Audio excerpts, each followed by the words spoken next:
the meeting to order. It's the Finance Committee meeting, 3/26/25. It is 5:30, a little bit probably, actually 5:32. Present today is myself, Amy Fiden. We have Peter Matusco, Paul Benjamin, Charlotte Jewel Parmar, and Andy Kopacki on Zoom.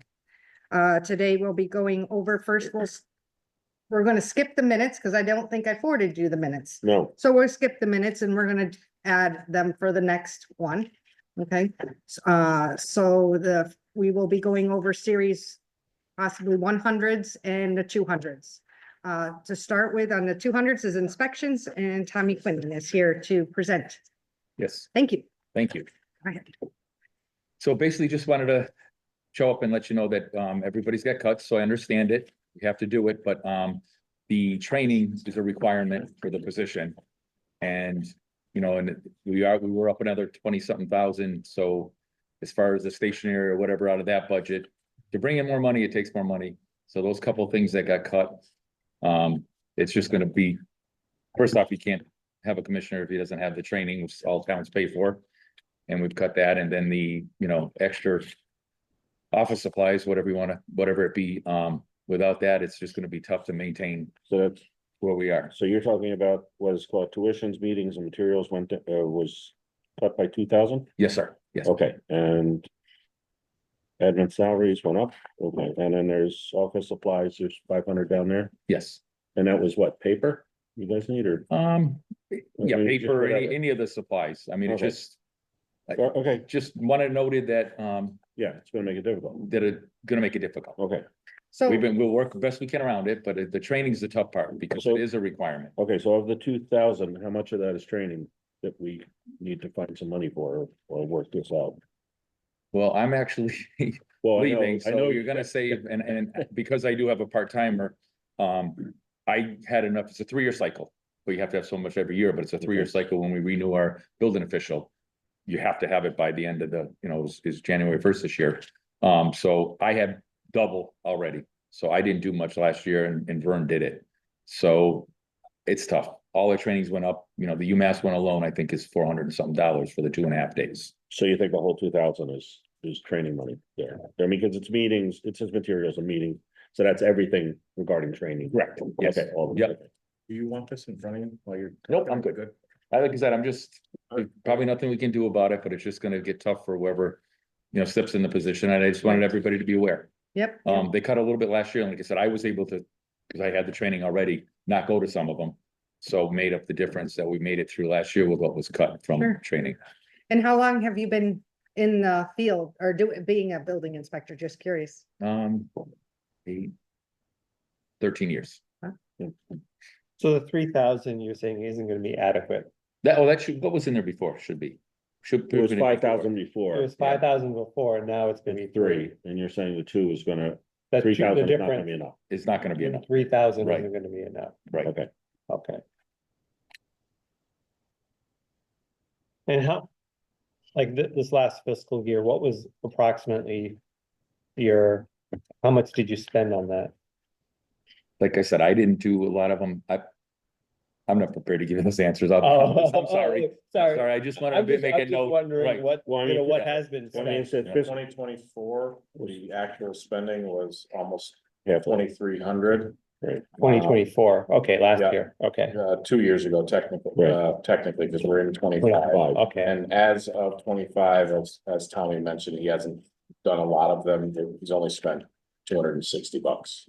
oh, okay, I see what you're saying. And there is 2 now. So 2024, there was not a part-timer. there's only, And that part-timer is required to have the same amount of hours. Sure, okay, so that money, some of that money is coming back also? Yes, It's gonna be in free cash? yes. Oh, Yep. okay, so most of that money is Kind of coming the back. hope, kind of the hope of the reduction of the expense lines is that when rollbacks happen, we can then go back and feed it. reinfuse the put it back in budgets there. with what's Okay, what's so left that's- over. So that's gonna be a crucial one that we need to look at. If we have 2 people, they're gonna have to meet the, whatever the Yes. criteria is. Yeah. No, the current, the one that's the second inspector that's gonna be remaining, what is, has he built up kind of all of the required training? We started January 1st for our next cycle. January first Of of, this year, of 2025. okay, so you would have to replenish the training. You start your hours then. And what typically, just for my education, what typically is?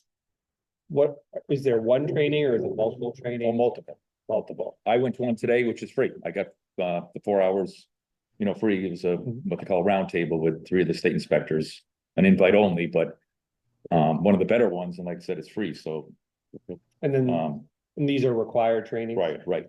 And how many typically? I guess trainings throughout to replenish it, how many is like the minimum requirement, 45 hours a year usually. 45 hours a year? Yeah. Okay. So it's. And I probably like usually 10 do double or trainings. triple, which I haven't been, which is the more more you go, we're going to the 10th edition, starting July 1st, mandatory. So, we need training on that for sure, which that's still a lot of things open in the air and that. Mm. And the ADUs has been huge. That's what the big thing I went to today was, how we're gonna handle, ADUs by right. So- Yep. So that 45 hours of training, is that good for? Just one calendar year The or? 3-year. Oh, so that's, So it's so the that's 3-year, you have amortized to for have, 3 right, years. right. Okay, so the training that we would do, let's say in one calendar year, really, we're amortizing that over 3 years. You could do it all, like I say, you could do it all in 1 year. If you wanted, and then you'd have 2 off, but it's gotta be over that 3 years. Oh, okay, so Ye- 45 hours in 3 years. Yes. Okay, I Yep. just trying to understand And exactly. And I say hours, it's so a 4-hour, you get 2.5 or whatever towards it. Is how it works. And it depends what type. Like today, there was 3 state inspectors, so you get the 2.5 as opposed to 2, however they work it. Got it. Tommy, would you mind explaining to them, the training that, Vern still has to go through for the commissioner role? So what it is to become a building commissioner, you're a, what's the wording for it? You become one at 3 tests, after you pass 3 tests. And, conditional commissioner. And then you have another from the time, so say the town tomorrow hired Vern to take over my position, he becomes the commissioner. So he has to, he's local, he's got his 3 tests done, he's done. He has 18 months to take the next 3 and pass. Because then he's put into that position if he, wanted to go for it. So Which, in order to hire Vern as the actual commissioner, he has to pass that, which means he's gonna have to take 3 more. additional trainings, which wouldn't normally be included in. Well, it is, that's always Oh, it is? negotiable, every town I've worked in, when you pass the test, No, I mean, they pay is for it, it. is it budgeted for them?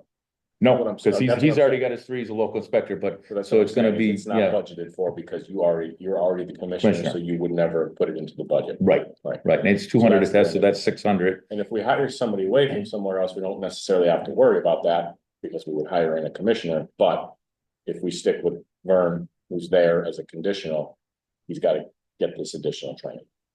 Question for you is, what is the difference of having just a building inspector as to the advantages to the town of being a commissioner? The difference between the two. You have to have a commissioner. You have to have a commissioner in Yep, the the town. town needs to do something a week from Friday when I'm done. They You have to have to- somebody in so that the town has to have position a legally. commissioner for whatever they're doing for residential or commercial or the new state codes and all the efficiency that's part of being a commissioner. So every town that has a commissioner or every town that has an inspector has to be a commissioner. No, they have to, so if we had hired Vern, we had 9 applicants and he's the only one that literally was certified to take that position and he Right. actually has all 3 tests. Right, So if he had taken it without that, we'd be paying for him, he'd 18 months to take those 3 tests. right. Because he'd be a local inspector. But every town has to have a building commissioner and zoning enforcement officer. Okay. And there could be 4 in the office. Vern could be fully certified, but one has to be the one who signs the CO and all in the code. Mhm. You know, I still would have to sign it being. I didn't know that there sworn was in. so much as to having just a, regular, because I deal with inspectors, Right, never with a commissioner, because mine's a different umbrella as to building of what you do, right, what you're doing. I didn't know that there was the difference that a town is required to have one. yes. And it's more of a liability. People don't chase it. There's small towns that. I won't say, but I know towns that there is people not certified, but it's the liability, something ever happens. We can't take that on. And do we know, what the range will be? I mean, right now, we have in here what your, you've had the 13 years experience, you've been a commissioner, and now we're talking about someone who's a new commissioner. What's the range, I'm guessing? So maybe we can take, from some of the, salary and do more training and put into the training, because I'm thinking that there's probably some type of range, and this is probably, you've been doing it so long, that's at the higher end. Yeah, I'm actually looking to see You're- what the posting You're, was. you're gonna pay the same or more. More, you're gonna pay. It's not, I mean, they would have, applicants would have applied to Granby a lot less work for the same amount of money. I mean, there's just none out there and they don't, in order to even start taking the test, you have to be approved. But Vern, like, if someone like this, Vern, who is coming on, he's not a commissioner yet, you're saying he's just starting. No, he's a conditional. He's a so he could take conditional, it, he's a correct. He's got the conditional, three. he's got the three, He's got but three he more to doesn't go. have, he's got 3 more to go. So the salary range, And he's the minimum you can hire. Okay. If he didn't right, have those, you can't. You can't, salary range is 80,304 okay, to 104,358. okay. Okay, thank you, that's good. Good to know. If you're looking for additional expenses, we never really have this in advance, the weights and measures. We put in 22,000. We don't have an exact contract from them yet. So Amy, there might be a few $100s on that line. So let's wait and see what happens. Yeah, It looks like, it depends, if we have someone that's more experienced, we're gonna be paying, a little bit more. With someone with less that needs more training, we need to pay more in the training bucket. And less in the, maybe in the salary bucket. Right? And just a quick question, not to go too far off field here.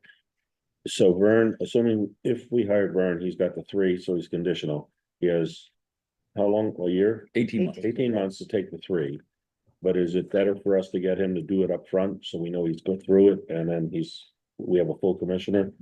That's my, or should we wait longer? I mean, stretch it out. I don't know what's involved in the test, if that's Yes. something that can be done. I mean, we were just talking about that today, the amount of Preparation. Preparation. that, yeah, there's preparation. Yeah, I mean, I know- Plus his own schedule of being Yeah, our commissioner at the same time. yeah, that I Some understand. of these guys take the whole time Okay. just to get it done. Yeah, I mean, I know this is, this is not like, driver's test, a Right. couple hours and you can go parallel park. But, yeah, okay. They're not easy unless you're. No, I didn't very good at expect, taking a well, test, no, I I'll mean, tell you you. have, There's an open book, I mean, remember? all the codes now include we've adopted a lot of the European codes, right? Well, For international the thing stuff, is, so- in the last 3 tests, one's gonna be illegal. Yeah. One's gonna be more, the management part, and then you Right. have the one that includes the plumbing, electrical, and all Yeah. that inspection. No, it's, there's a lot there. I understand that. I And then just didn't know- actually, just, I didn't, on the, training, that includes also plumbing, electric. Okay, And I Okay. believe we're lucky enough where our alternates, for both get it from another town. okay, But otherwise, we would have to pay that. You can't deny okay. if they weren't getting it paid from another town. Okay, Yeah, I guess what I was looking at is whether, we had a deficiency that, really needed to be filled immediately, or whether we had a little bit of time to try and squeeze 2,000 from somewhere else, and it sounds like we have some Yeah. time, okay, yeah, Okay, all right. And then we gotta get you some reams of paper or what have you, or supplies for the office, Yep. not to, again, not to belittle it, but there'll be supplies, we Right. can steal them somewhere.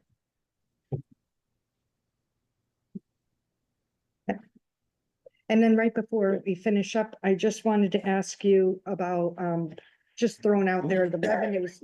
Do you see, and is there anything that you foresee? Right now, it looks like you've been doing really well with all the money you've been bringing in here. We'd like local inspection receipts, and we're projecting it to be 425,000. So it's going up. It was 400 last year.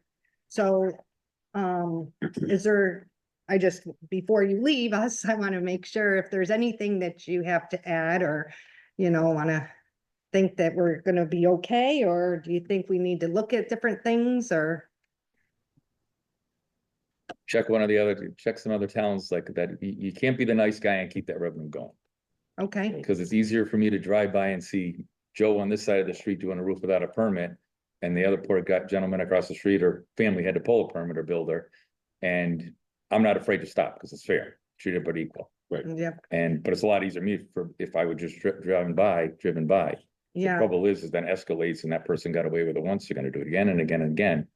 And So because. Just make sure you find somebody that's gonna, Well, that's not afraid, you're not gonna make a Yeah. lot of friends in Yeah. that position, and, Their but it's towns fair. It's using fair. Google Earth to see people who added on the houses dying. Right, So it is gonna be on Vern for him to Yeah, initiate these things. or whoever, right, Or whoever. Enforce, to- enforce to fairness. Enforce these. yep. Mhm. Yeah. requirements. Just out of curiosity, looking forward, I mean, I don't think there's a lot of new stuff coming into town right now. There's not a lot on the planning board side. Do you think the estimate on increasing inspections is realistic or? I've been saying every year we weren't gonna out to, I think we did about 455 this year, Okay. or last year, and so we outdid it by 20,000 again, we keep Okay. doing it, so. All right, yeah, But new growth is definitely projected to be down. Right. So, I mean, but there's also, I mean, it might be reno. I mean, sometimes when there's not new growth, there's a lot of reno at that True. point, so Yeah. maybe we'll make it up there Yeah, as and long as we I- catch it. and I think as Tommy's pointed out, enforcement has been a big part of Mhm. those revenues. Okay. We tie a lot of the success on that line item to him and Dee Dee, who over the year also will pull over. It's Yeah. just someone working without a permit, even while she's working in treasurer's office, I don't think that she will stop from doing that, so these are important things. Oh, absolutely. Yeah. No, yeah, and other departments, because we work so well, everybody here together. And I don't wanna throw them under the bus, but other departments will call, say, hey, is there a permit for such and such an address? Mhm. And which is very helpful from police, everybody, you Yep. know, because it's only fair. It's only fair. Yeah. Okay, all right, and thank you, by the way. Well, thank you. For your, thank you. Yep, thank thank you. you for your service. Yes. Thanks. Best Best of luck. It's your last, DPW meeting, right? Yep. All right. No, I'm not going for that. Thank you. Are you gonna stay on that? Yeah. Oh, awesome. Okay, great. All right.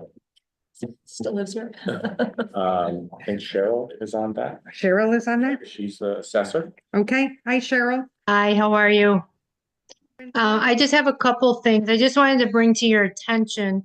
Again, like Tommy, I know there's cuts and everyone's being affected by it.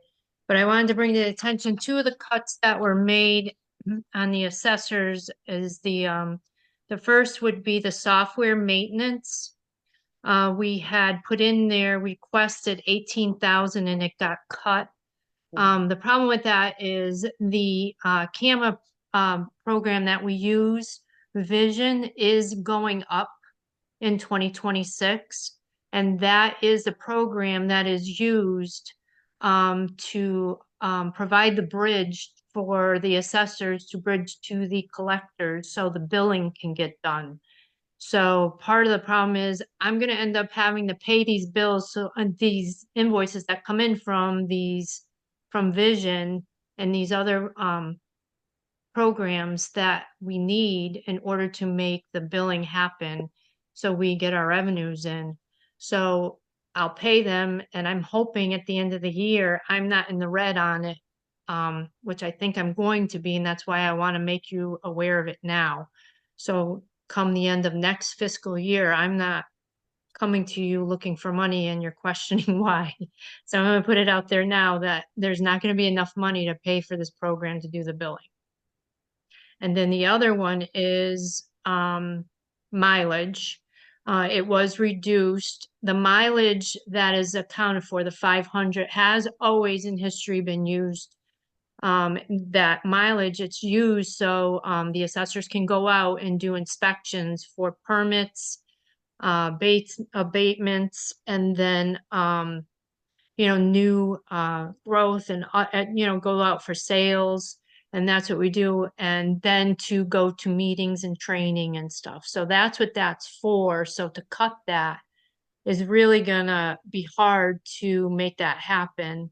And being new to the community, I've talked with my board and they are in agreement that in order to familiarize myself with the area, it is beneficial to go out and learn all the different areas. And when I get questions from residents, go out and see what's going on. So to not have these funds for mileage is gonna really be hard to be doing that. So those are just two items I just wanted to bring to your attention that are kind of important for our office.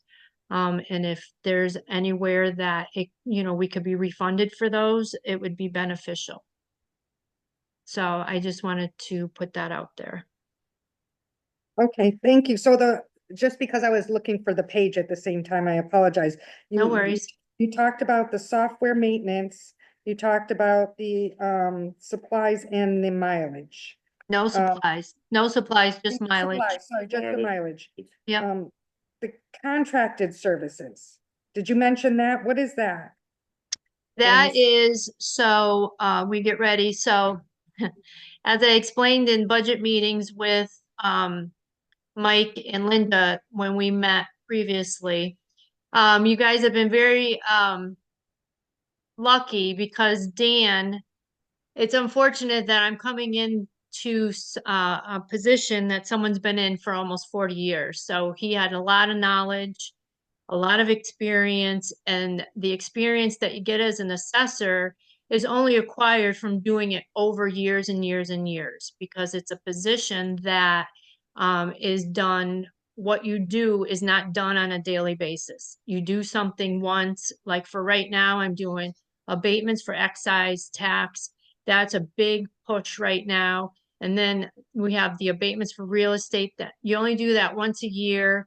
And then we go out and do our valuations, we check properties. So what I'm getting at is it's only done once a year. So you almost have to redo everything or relearn it every year until you really get to know what you're doing.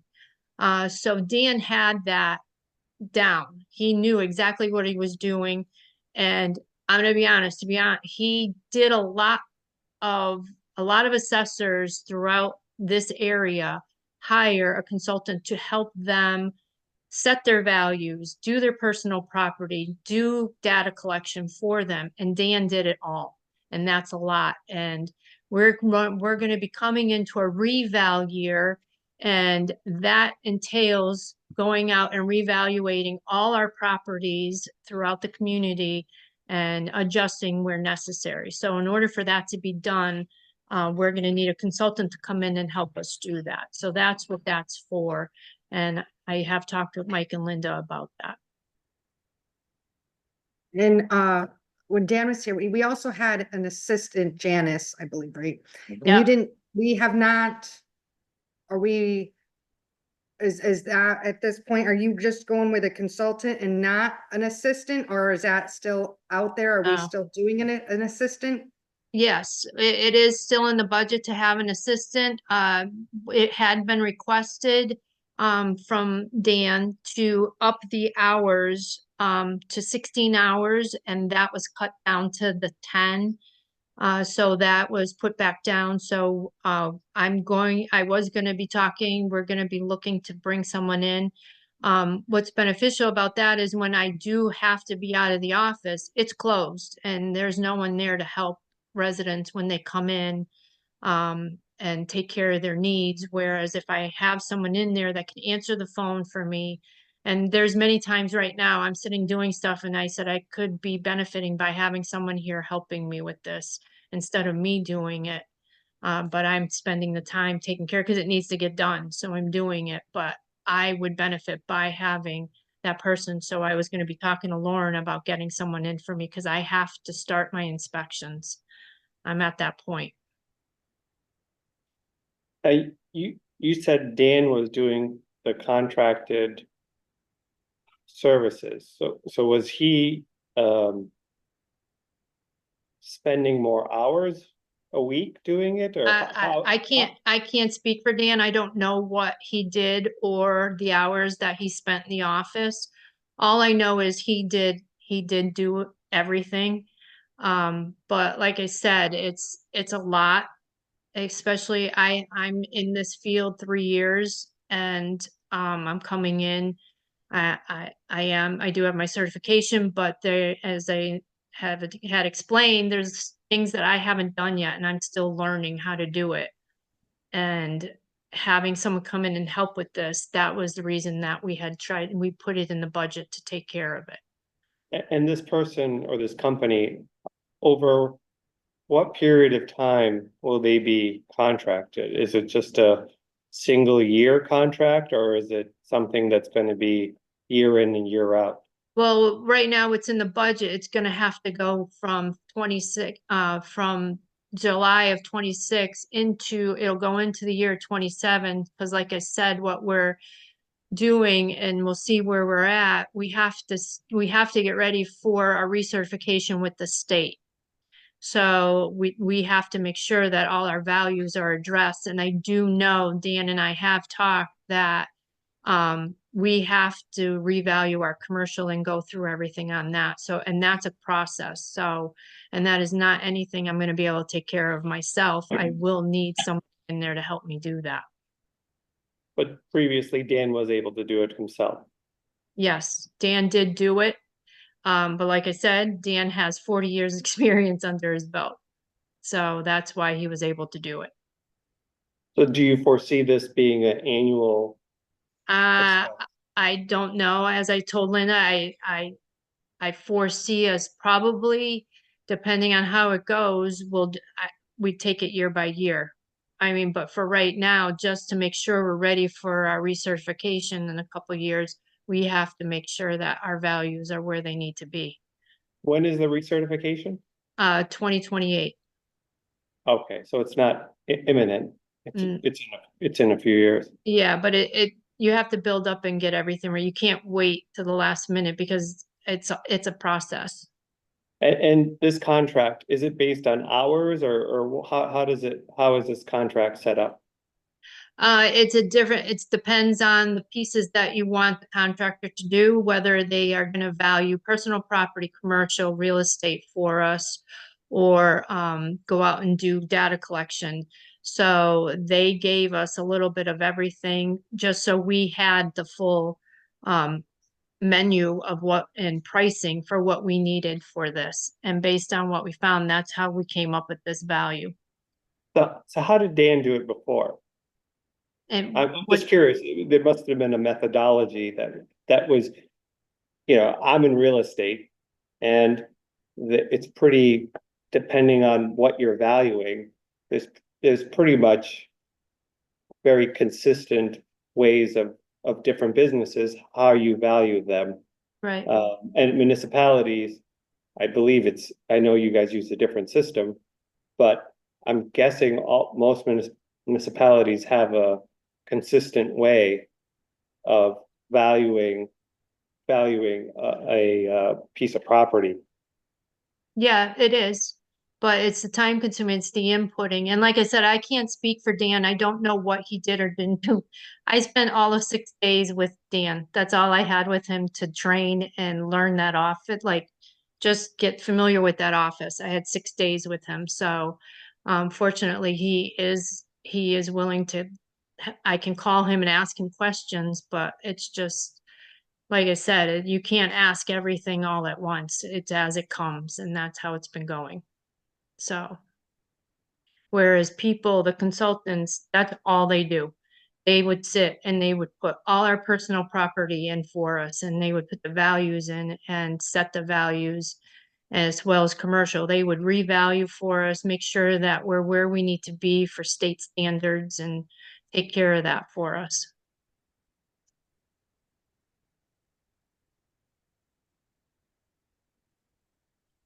And so they would do, you're saying that consultant would do all that for you? Yes, And they would do all that for the $20,000? yes, yes. Okay. And if it was hourly, because that's what I would, just like Shardul was asking, if it was hourly and the amount down below that we're short on some of these others is, we're talking, it wasn't a big difference, so maybe would you find it beneficial to lower that 20,000 by $1,000 or $2,000 and put it into a different line item? Is that something that you would feel more comfortable with, or is what you see is, what you like to see? I'm just saying, I'm asking if you rather see it in a different spot. I would have to go revisit what I received from the subcontractor that we had based this budget number on and see exactly where we're at with numbers, because to redo all that is very important for the recertification, and I would not want to shortchange myself on that. And I know, and like I said, the software is as important, so I don't want to take from one and not have for the other. So that's why I'd have to revisit that, and then I'd be able to answer your question on that. You have the flexibility, Cheryl, to move between the expense line items, even as you Okay. get, even as you get into the fiscal year. Okay, So we would hope that, what isn't needed in one would cover the other. Did you actually have a price on the software maintenance, or you just know generally that it's going up? no, I actually have a price. Yeah, we received, Dan had requested it and it came in an email that we received from Vision, and it said as of July 1st of this coming fiscal year that these will be going up. And the values are accounted for in that budget Okay. number that was put in there. Okay, by $3,000 then, huh? That's. Yeah. Wow. Okay, Yeah, so I just wanted it to be put out there so everyone was aware of where we're at with that. okay, Thank you. Thank you. Okay, thank you for your time. Thanks so much. thank you.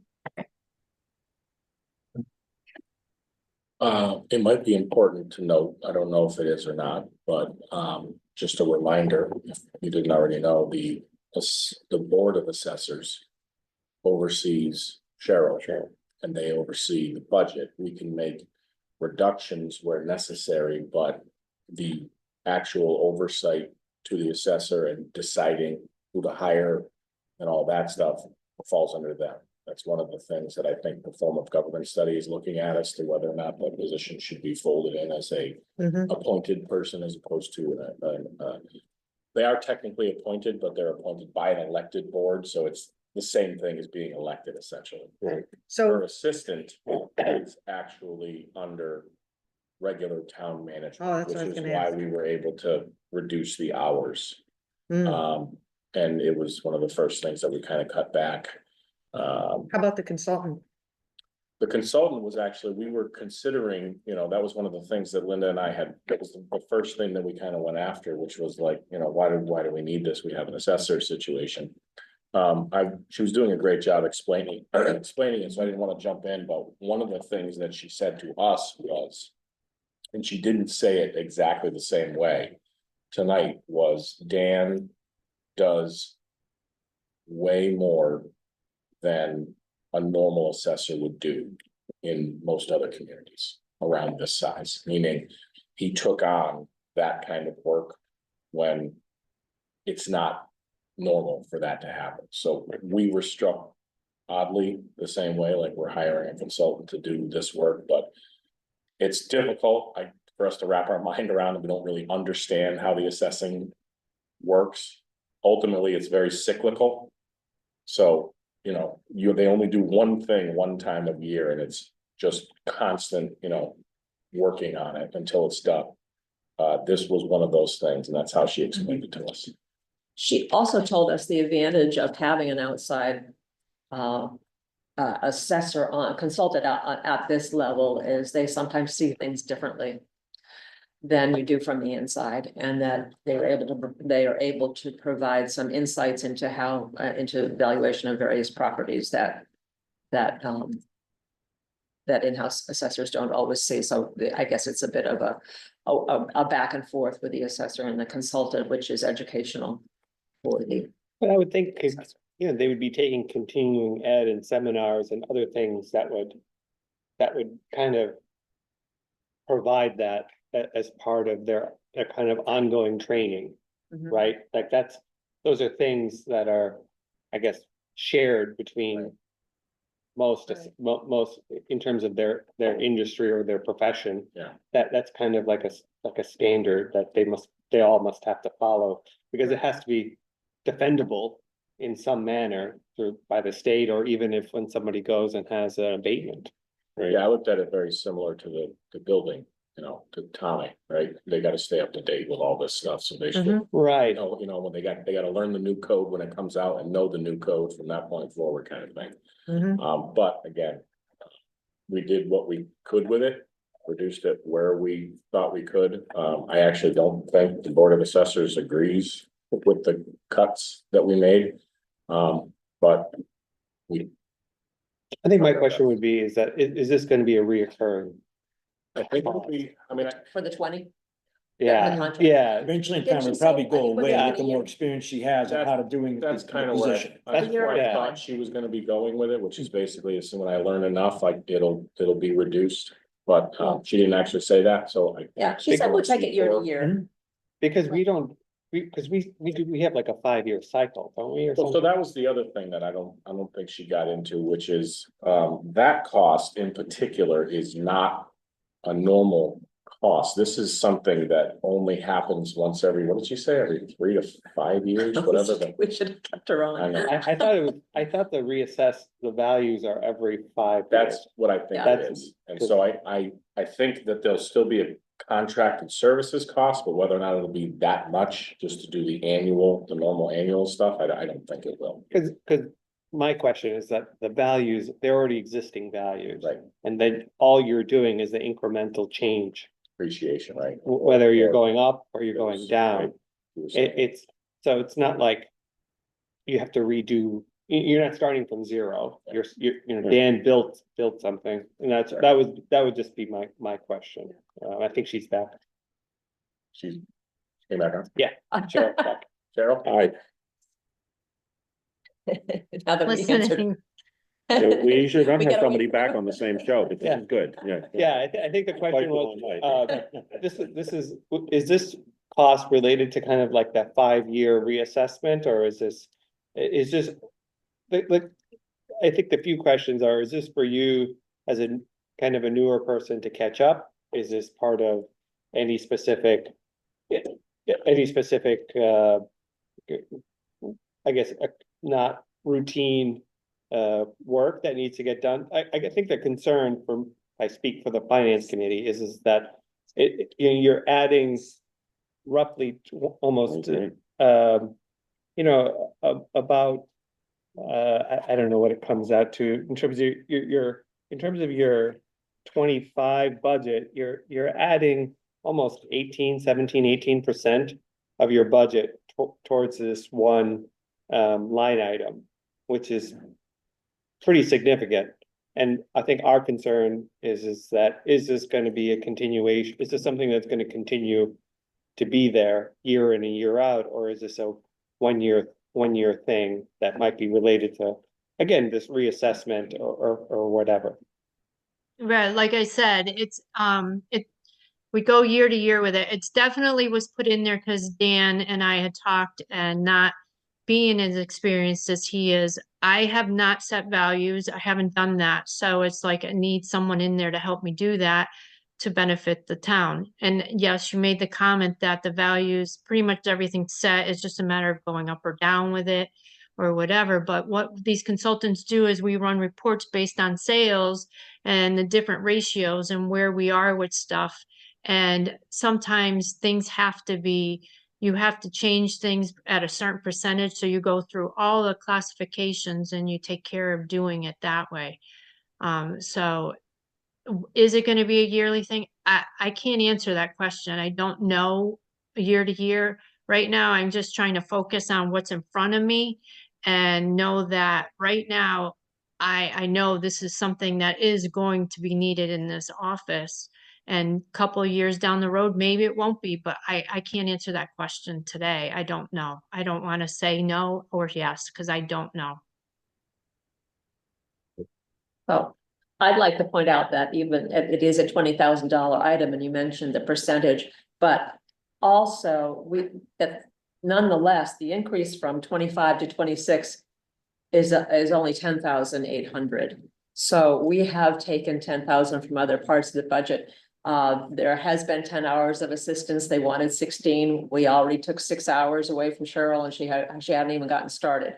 So that we did go through there and cut things pretty close. And we certainly don't want to shorthand her too much more in her first year. You should stop in and see what she's done with the office. It's pretty. Amy has seen it. No, It's understood. pretty amazing. Yeah. She's really, really got the place organized and has put a lot of that time in, so. As you'll see with other budgets, and I'm thinking particularly now of the software maintenance one where she says it's going to be 18,000, even though you gave me 15. That this is one of those areas that I kind of consider one of the potholes we may have to fill in the fall. That we, in all budgets, we said, well, maybe not. I'm not sure we fully realized that it would be that much of an increase, but we took from where we could in everybody's budget across the board and thought, if we made a mistake, we will have probably some amount to give away in the fall. I'm not saying we're going to, we'll try and meet all requests, but when we made an obvious mistake in someone's budget in that they're going to have to spend the money whether we gave it to them or not, that's what I call, we'll fill that in the fall, hopefully with what free cash we have. So there is a second round at that level to deal with at the special town meeting in the fall. So we'll check in with you on that later, Cheryl. Thank you, I appreciate it. Thank you. Thank you. We're gonna let her go. Okay. Not, Do we have anyone else in the 100 series? Not tonight, Okey-dokey. that's for I think we have one more 100 probably for you on the 9th, I believe. And that's just, I believe, I'm sorry, select board and human resources would like to come talk to you, but other than that, Okay, that should be all for the 100s. We can go on to the fire department. Fire department, you ready? You want me to go first? You guys chat. see, they. You're gonna. We go.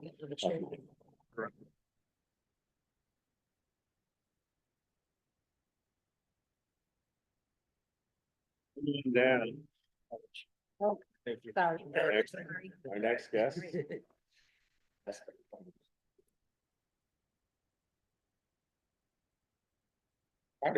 Hello. Where's that Andy guy? Is he here? He is, Hi, Andy. Not there. oh, Not there. he will be back. He's gonna, whatever he misses, he's going to be jumping in on the DPW meeting. Because they're doing some voting. And then whatever he misses on us, he's going to watch. So he's gonna get your whole, We're not voting. Spiel. because no voting tonight for us. They're voting, but not us. But we want to hear what you have to say. I was just wondering what, has the latest cut been added to the budget? We're working from what was recommended in the book here, That's so in I. here. But So that is, it's just taken off the total though, so that's fine. if you want to make adjustments between line items, you can just let them know. Okay, What latest?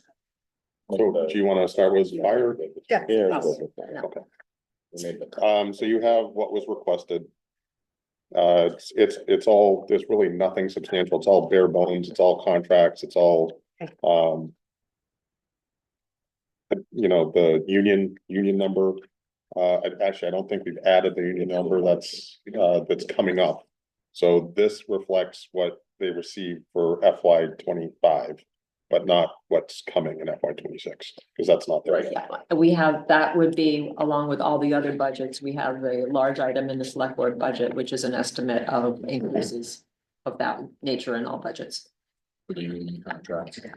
So again, as I stated at the last meeting, the full-time salaries includes deputy chief and then basically half of the salaries of all the full-timers minus my firefighter EMS coordinator who's fully under the ambulance budget. Again, overtime just reflects those increases from the one-year contract. Inspection and duty wages, that's our call force. So factoring having the full-time staffing, it's decreased a little bit, but this is usually the buffer for the overtime if it goes over. So we're seeing, there's quite a bit of overtime for vacations and folks being out. but that usually I have enough to cover that with those lines. What do you mean by the inspections? Cause They labeled it inspections and station duty wages, but it's actually the call force hours for going to calls. oh, okay, And okay. it's been that way since the inception of the, prior to my time, so they never really changed. Cause I'm that. thinking of inspections as, you know, a revenue from the town Yeah. of what you guys do to all the commercial. Yeah, so it's like their training hours, so they're required to do training, so. If we were to change it, it would be training and special duties, and if they are doing inspections or whatever, and then the part-time wages, that's the call for going to the calls. The vehicle maintenance, it's broken down in two, and it's more just so I can keep track, so we have. Our primary response apparatus, which is the big vehicles, and the fire vehicle repair maintenance, that's the smaller stuff, so our boat, our Kubota, our brush trucks. Things like that, it's just easier for me to track those expenses to make sure we're covering them. Obviously, all those costs have gone up, but we've really tried hard to, you know, to keep that status quo. Some years we'll have a little bit higher on the small vehicles versus the big vehicles. Just so you know, this is where I pulled out the additional 10 grand. I pulled an additional $10,000 out of the large apparatus line. I was requested to do that additional 10, so that's where we're pulling from. On top of what's on here, No, it's in here. or it's already been. No, it's already we reflected. needed- Yeah, it's Yeah. reflected We right did here. it right before printing, like Yeah. I did. Okay. So I'm just telling you where I'm pulling it from. Oh, Right. yeah. This was that extra amount because we were bringing the health insurance back into the budget and not putting it off till fall, so we needed to find another 100,000 that last day. So we split it amongst DPW, police, fire and school. And finance committee reserve, Oh, yeah, sorry, not to tell you about that. yeah. So the fire equipment radio, that's one of our bigger budgets, and that's for the. Good news, our simulcast radio system that is now functional in large part thanks to this gentleman right here. Who let us get our repeater on top of Homewood Suites. Because we could not get access to the mall with that, so we have finally just completed testing. They're doing some fine tuning now, but for the first time in my career, I can actually walk through the mall and actually hear our dispatch center. So that's paying off that 5+ year loan and the other, so there's still maintenance, so we still have to, this also includes the maintenance contract for all the equipment in our dispatch center. We do a time and materials on our small portables. There is a small fee for each one, but if we were to, you know, have a service contract on each one, this would probably be double this. It's better for us to actually just pay for the time and materials if something happens to one of our radios or portables. We do have some small money in for our, there's a, sorry, I'm not the super radio guru, but there's some smaller pieces of equipment that are pretty serious that really need that maintenance contract on it. So that's covered in that as well. The air pack replacement and maintenance, you can see that dropped substantially because we received that $250,000 AFG grant 2 years ago. And so now basically this is for the annual maintenance contract. So every year we're required by standard to actually have the company come out to the fit testing, the testing of the, you know, making sure the bottles are inspected, the air packs. They test all the masks to make sure that they pass muster for us. And that is required. We cannot get out of that. But that's a pretty substantial savings. The building maintenance and equipment, so that was reduced a little bit, and I'll just tell you that that's a really, really tight budget as well. That includes all the generator inspections, the life safety generators, so this place, because it's considered a Cooling and warming shelter. cooling and warming shelter, North Station, and then our center station. Those are all emergency service generators, so that's included for that contract. Suppression systems, so the hood suppressions, we have 3 plus the schools. So here, the North Station, and then Hadley Elementary and Hopkins Academy, those are all in that. Fire extinguishers are in the next one. Sprinkler inspection, so we have the new buildings with sprinklers, fire alarms, all the fire alarms for each building. Their annual inspection and also monitoring right now. We are, again, now that we have completed that fiber project. We're working on the final phase of that to get the equipment into our center station, where our dispatchers will be able to monitor all of those fire alarm systems. So that will decrease that budget at some point soon. Like I said, it just seems like it's right there, but we're close. Will that allow us to offer that service to businesses?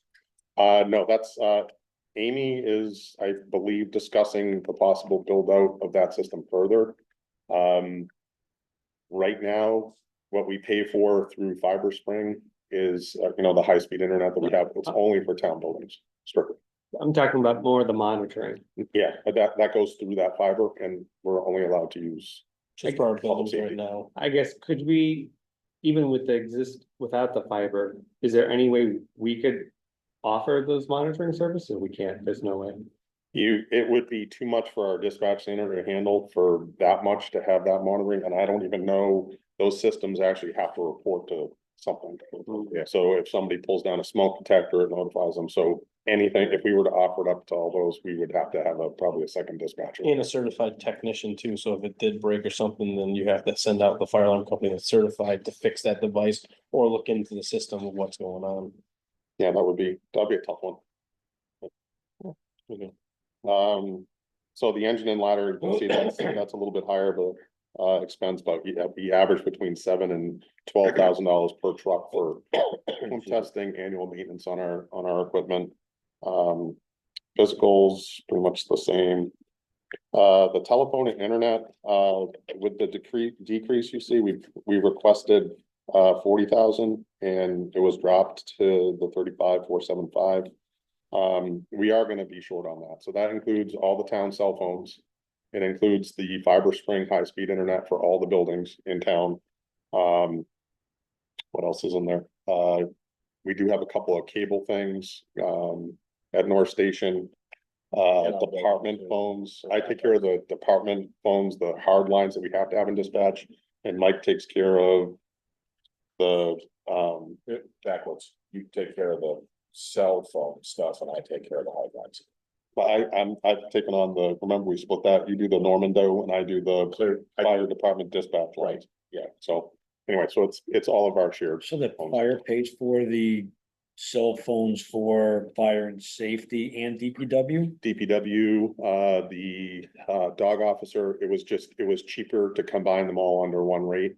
And we switched for, building commissioner, town administrator, And then No, they cell phones, remember years ago, there used to be the Nextel, it was like a two-way radio. But these are actual they have that technology now that we're in. cell phones. Public safety side we're looking at, but right now they're iPhones. Right. So, Okay. what else? I think everything else is pretty much status quo. I don't know if anybody has, there was a decrease in the bunker coats and pants that, we get 5 sets each year to try and keep up, so we're not asking for. We have to phase them out, they cannot be worn, more than 10 years. So regardless, and, that's boots as well, hoods.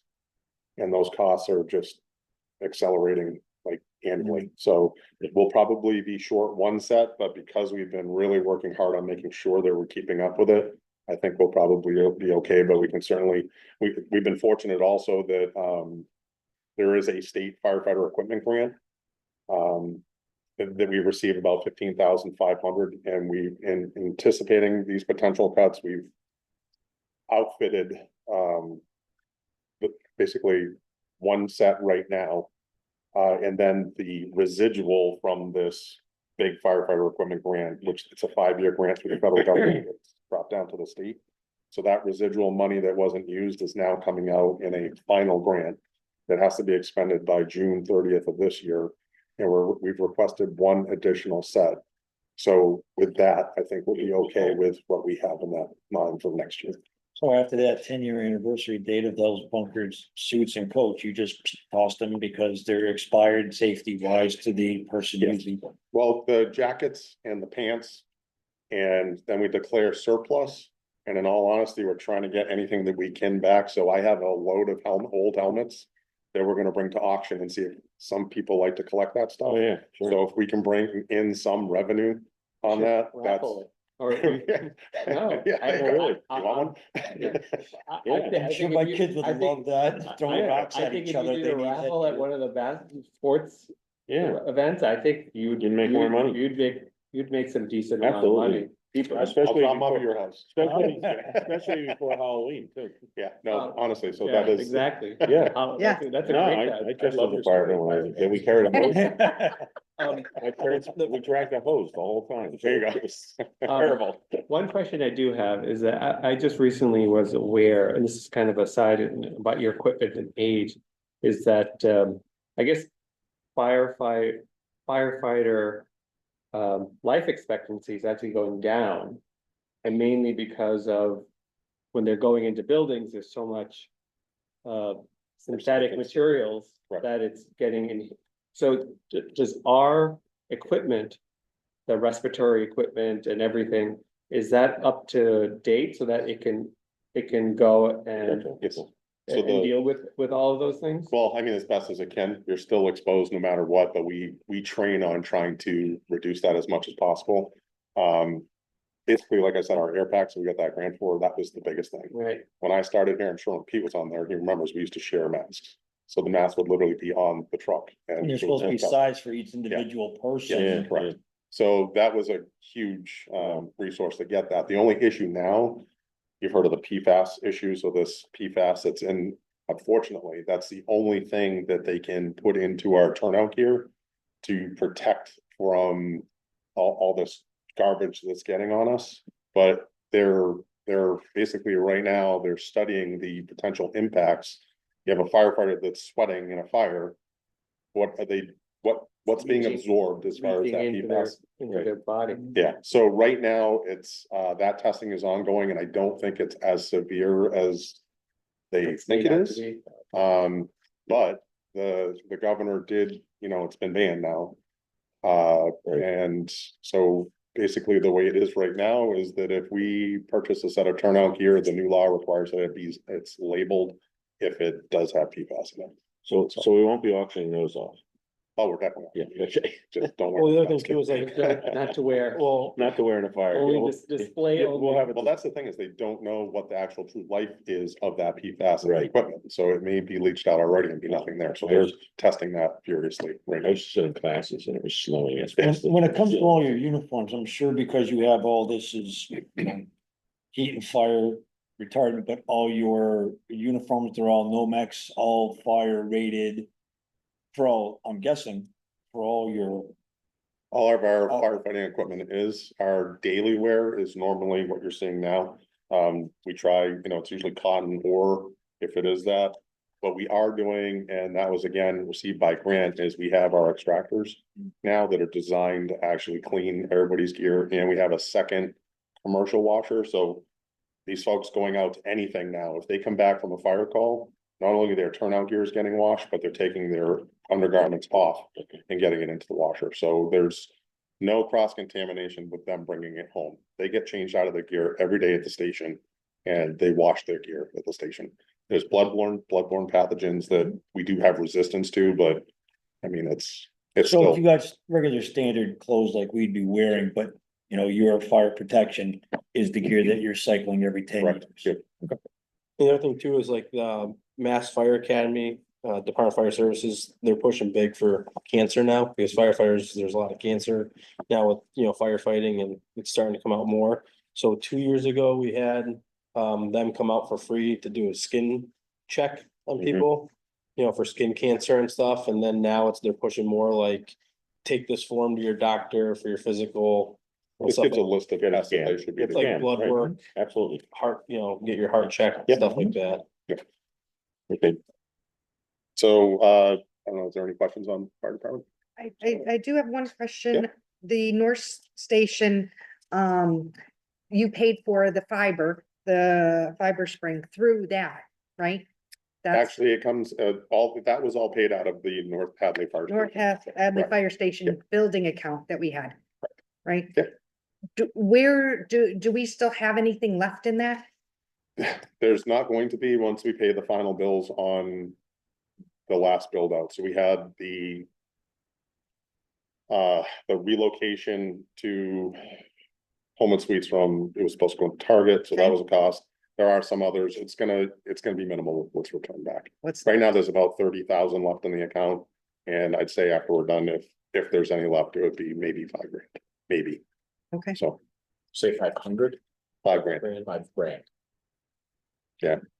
okay, But just, we also put in there a lift so we can maintain our building, and then it's part of the DPW, so it can go to any building.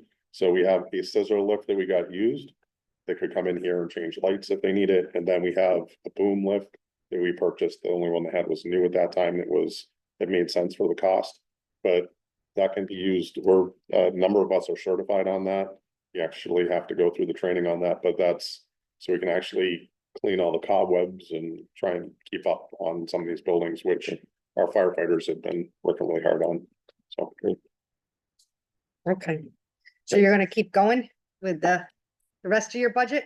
Sure. Because half of your budget is, Yeah. because your firefighters are over here too. Can I just check on fire, the one line that you're most concerned that you're not even gonna make it through the year, you said is the telephone internet one, is that right? Yeah. Yeah, so that's the one you'd be looking for. Yep. Something, and where you took the extra money and you said that was the engine ladder test and maintenance line, Correct. I took the 10,000 out of Right, the okay. 40. is Yep. that a problem? Depends on the year. Okay, all right, okay, all Yeah, right, so. so I wanted to track it. Thank you. You received the ambulance side of it, Are we doing dispatch? Oh, that's not me, that's Mike. Okay, No, he's gonna. Right, that's fine. Ambulance first? yep, fine. Sorry, I only had a question because I didn't understand on your thing, you had asked about combining. There was a question about combining under building maintenance, dispatch and fire. Do you know what that was? It said combined dispatch and fire building costs, and it was under I think my building equipment. that was just a question Yeah, that it was Linda just a had question. posed. Okay, I so that's didn't, I okay. didn't do anything. All right, with you don't have to worry yeah. about it. Okay. Very I good. would just, right, I was just taking Thanks, notes Beth. as I went through it, and I honestly don't remember exactly what I meant, but I'll talk to you when I do. Okay, so I think I handed out the ambulance budget to you in my presentation as well. So I don't know, do you have any upfront questions about that part?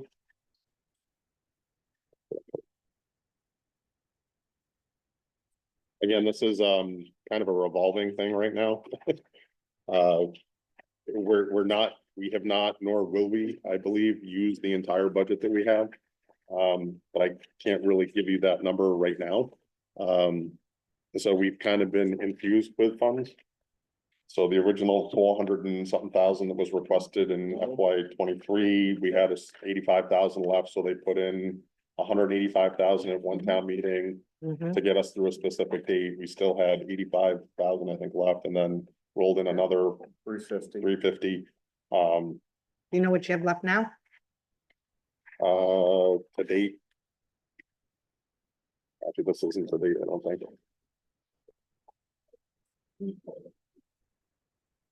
Did you print, is that from the most recent email? It might not be exact. but This it's is probably from closest. 3/24. Maybe Linda can read this quicker than me. Was that a report from Jared? Yeah. The confusing part to me, is it looks like he has the wages full-time rolled over for each of the fiscal years. You know, all I know for sure is you, about 311,000 been used halfway through the year, so that he's looking at another couple of months past that, so you were. Yeah, I have the Right. detailed one, I don't You were in have the good shape regular halfway one. through the year. So, Do you expect Linda, do you expect any free cash to come out of that? That's all in the special, that's in the special revenue, so it's not even. I But, don't know what you mean from but the, because we allocated it, right? yeah. But if it's not And spent, you where does it? expect any of it to come back? Yeah, yeah, That was the plan at the time, and it's beginning to look like the numbers have shifted, and that's part. I don't expect, we're not planning on getting that free cash flow stabilization repaid at this point. So that's why we're at a point where we're Okay, so you're not- evaluating that. you're not expecting a surplus. in that, Oh, you're talking, But- okay. Just You mean the rollback? yeah. But from the money that From- we last voted from the From- last town meeting. You don't mean just his budget? No, just that amount for the ambulance. We would be able to, it's in a special revenue account, which means it wouldn't leave it's a revolving account. And anything that would be extra Just goes to the is next fiscal based year. upon, it would go to the next fiscal year, and it's based upon how much you can reserve, how much you can save in those line items. But didn't we take all the money that was made and put it into the general budget, the whole 90? 90,000 is going The towards. 90,000 is what we've made in ambulance receipts. That doesn't include what the funding is that we have for that. Right. So it's kind of, it's a special, it's a special budget.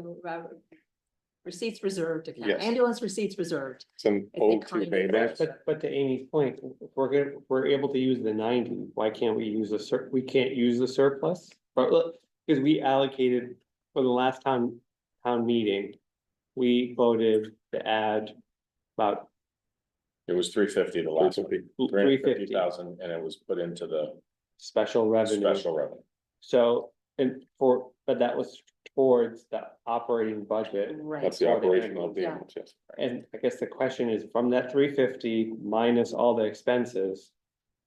Is there any expectation that there's gonna be, Well, because it went through articles, it's not a rollback in the sense that other budgets are, in that even if he finished the year and had 50,000. Left over, it wouldn't roll back into general funds, it would stay in the special revenue account. But it could be applied next time to the budget, so it can be dedicated towards. Ambulance. but my point is there any money? Is there gonna be any? No. Well, I mean, unless if we're letting firefighters go, then No, what I'm saying is that fiscal year ending, that money is gonna be all used, that 350 will I be mean, gone. it's, no, whatever. it won't be gone, but it doesn't fall back to the town. It just goes to, yes, That- there will be It will some, yes. be mostly used, don't you think? Well, I mean, there's, What's- again, If it's you the use- overtime cost. variance? What- You- Do you have a variance percentage for the total budget? So, And that's on top of the 90, whatever, the money that we've. The actually- 90 90 we is for- handled, but yeah, the that's for 90 26. This is the detail. For the 25 budget, he'd used 311 by December 31, and what he had available for the 25 budget was 622. That was about exactly half of it that he had used by the end of December. So unless the funding has slowed down, the expectation is that he'll pretty much come even at the end of the year. But if there is any left over, can it be applied towards the ambulance budget? Yes, but it has to be by vote, which would mean we could access it at the fall town meeting. But it won't be a natural rollback the way it is from other general fund And budgets. then I have one question. We have 90 in hand that we've billed and collected, Approximately. but you also have billings that are in process. Does that take some time? Do we have some idea what we got out in the, Not yet, You- Pro EMSs, they're still doing their 3 month, so. I even emailed last week or the week before and they said they're not sure.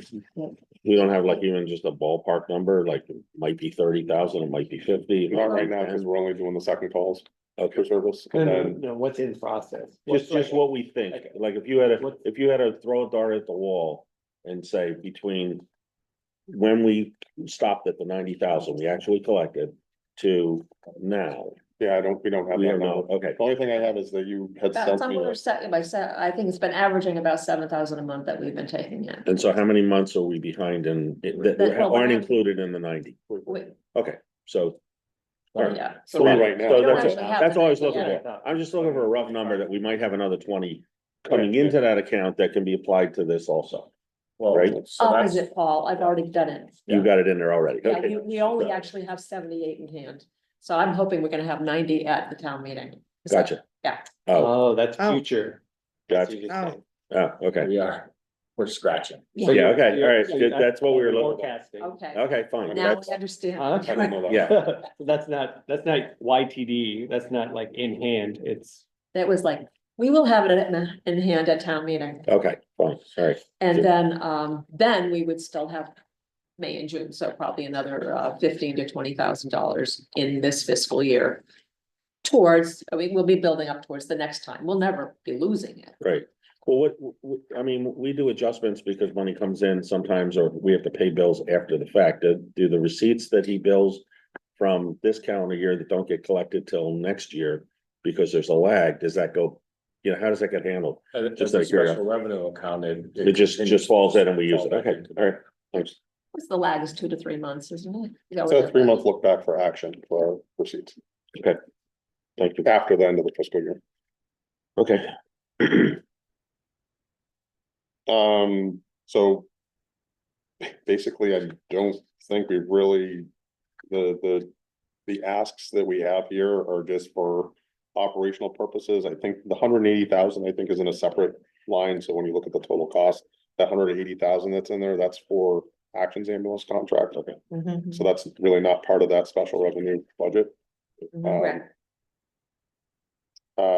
When do we know when that money is coming, like when they rebate us? a That's por- 3 months. It's a 3-month look back after July 1st.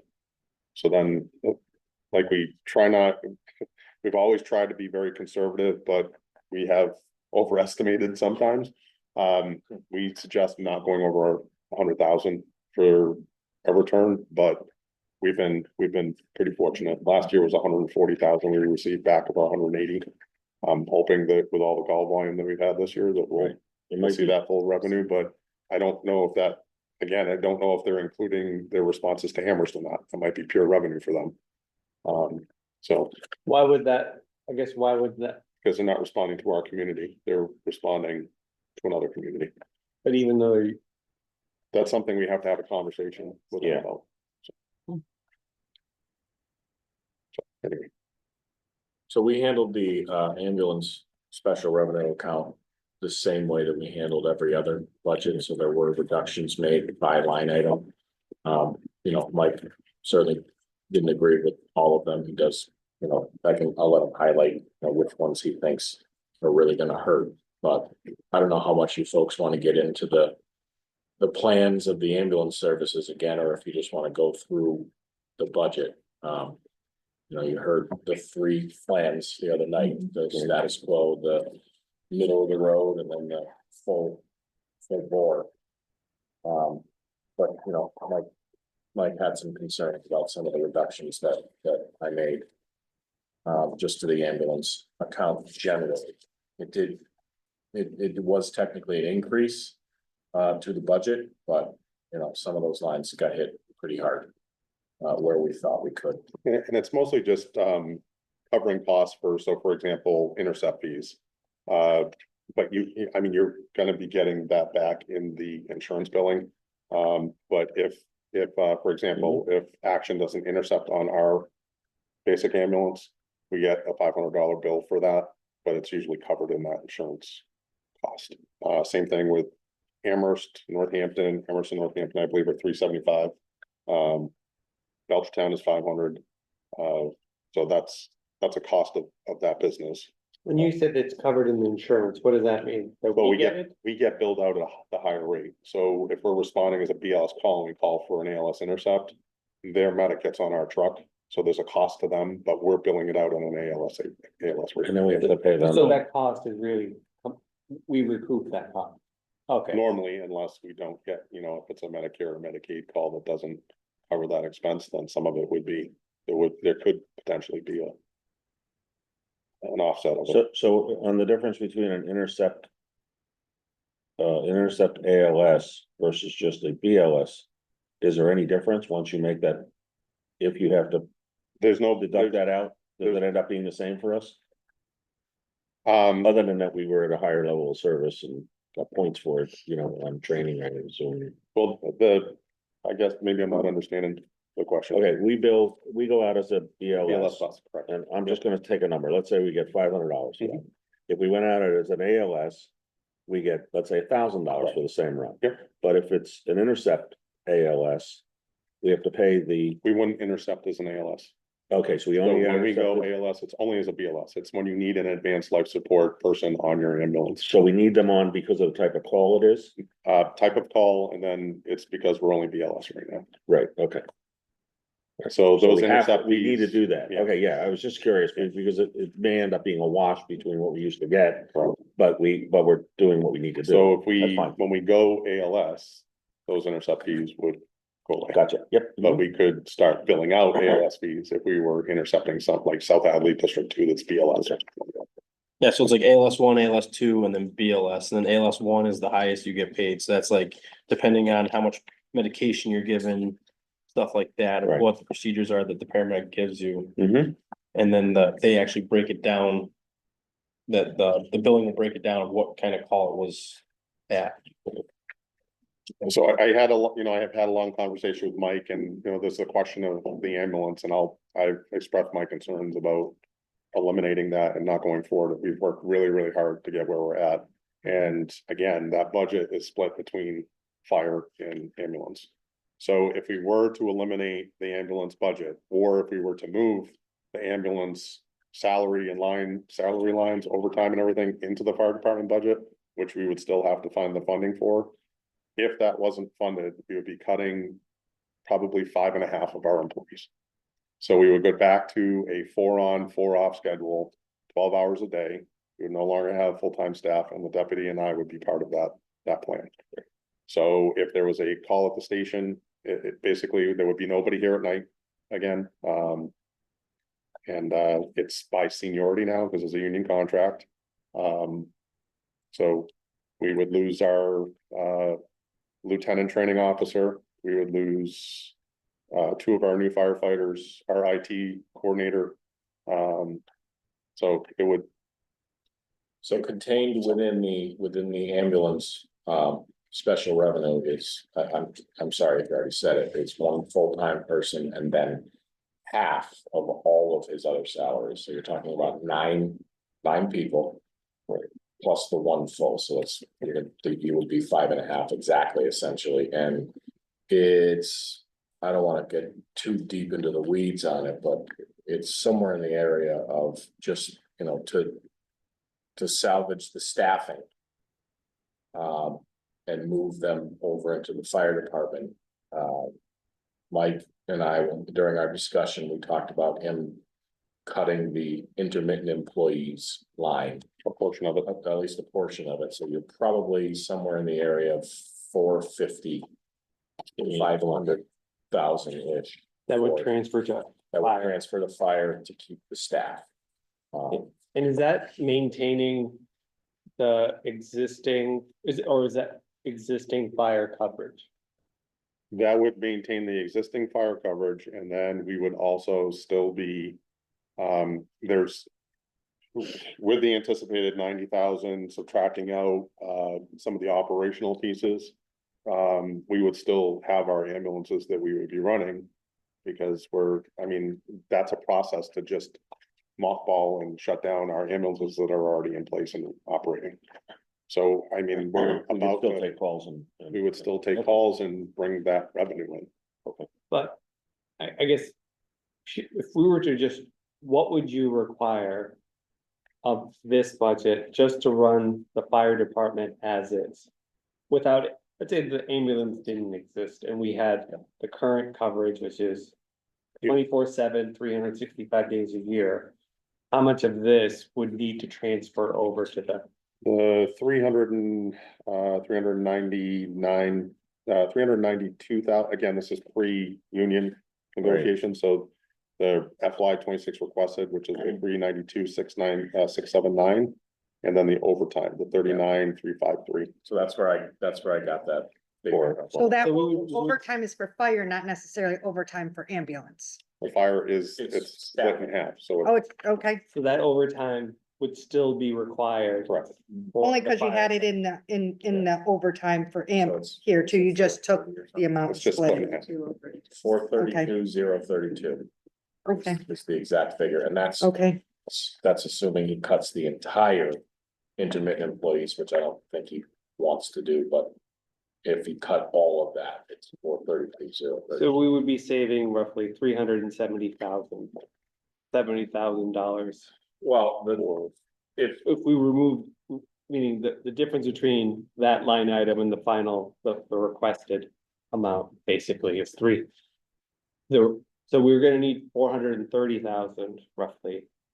That would transfer over to fire, And then the difference between the 430 and the 805, You gotta take out that 180,000. the 180,000 has to go over there also. So it's a hundred. That's the contract, that's the contract. will be. Yeah. Right.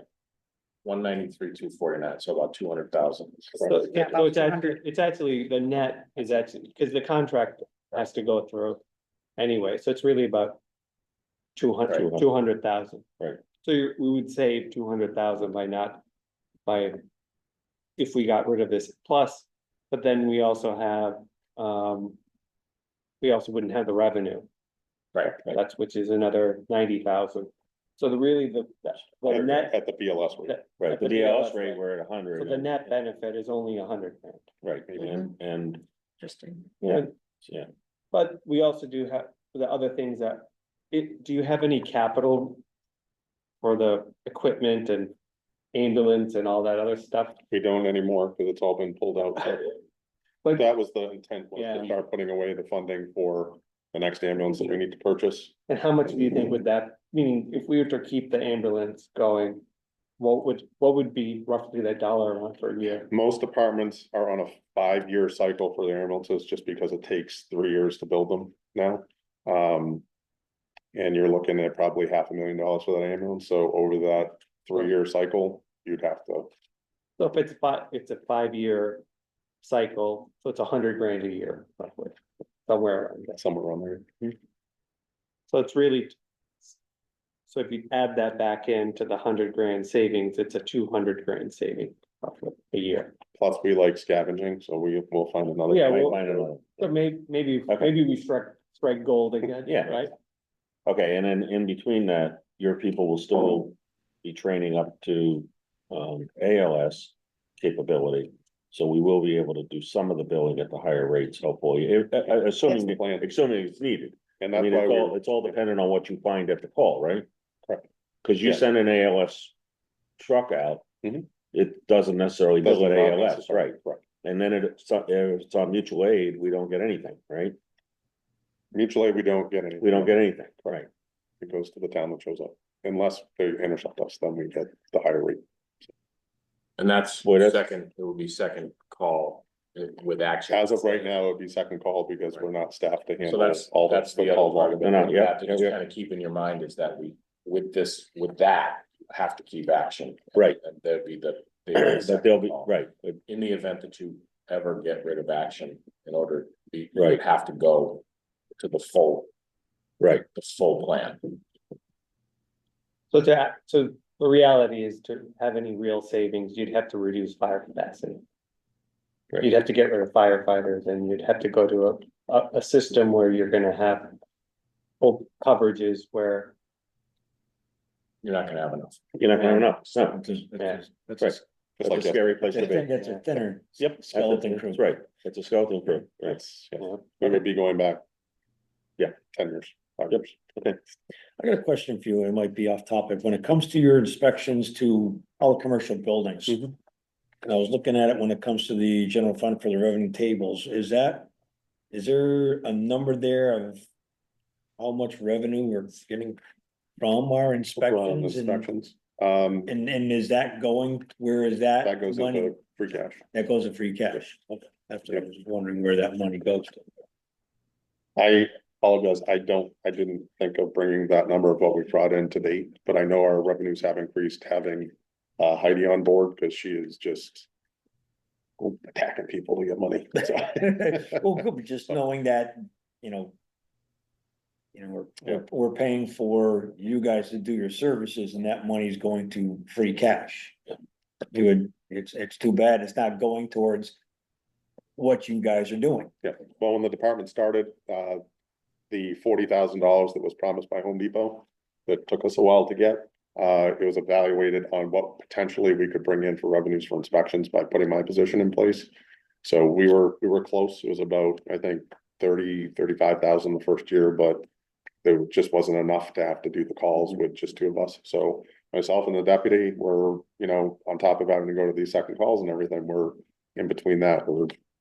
I think I did 6 inspections yesterday. We did 2 or 3. 2 or 3 plus plan reviews, we could have And we easily, did 4 calls within an hour.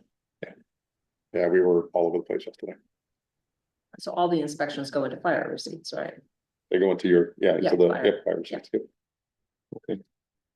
Mhm. And again, we are, like I said, we are still researching and trying to get a meeting with, you know, our extended care facility.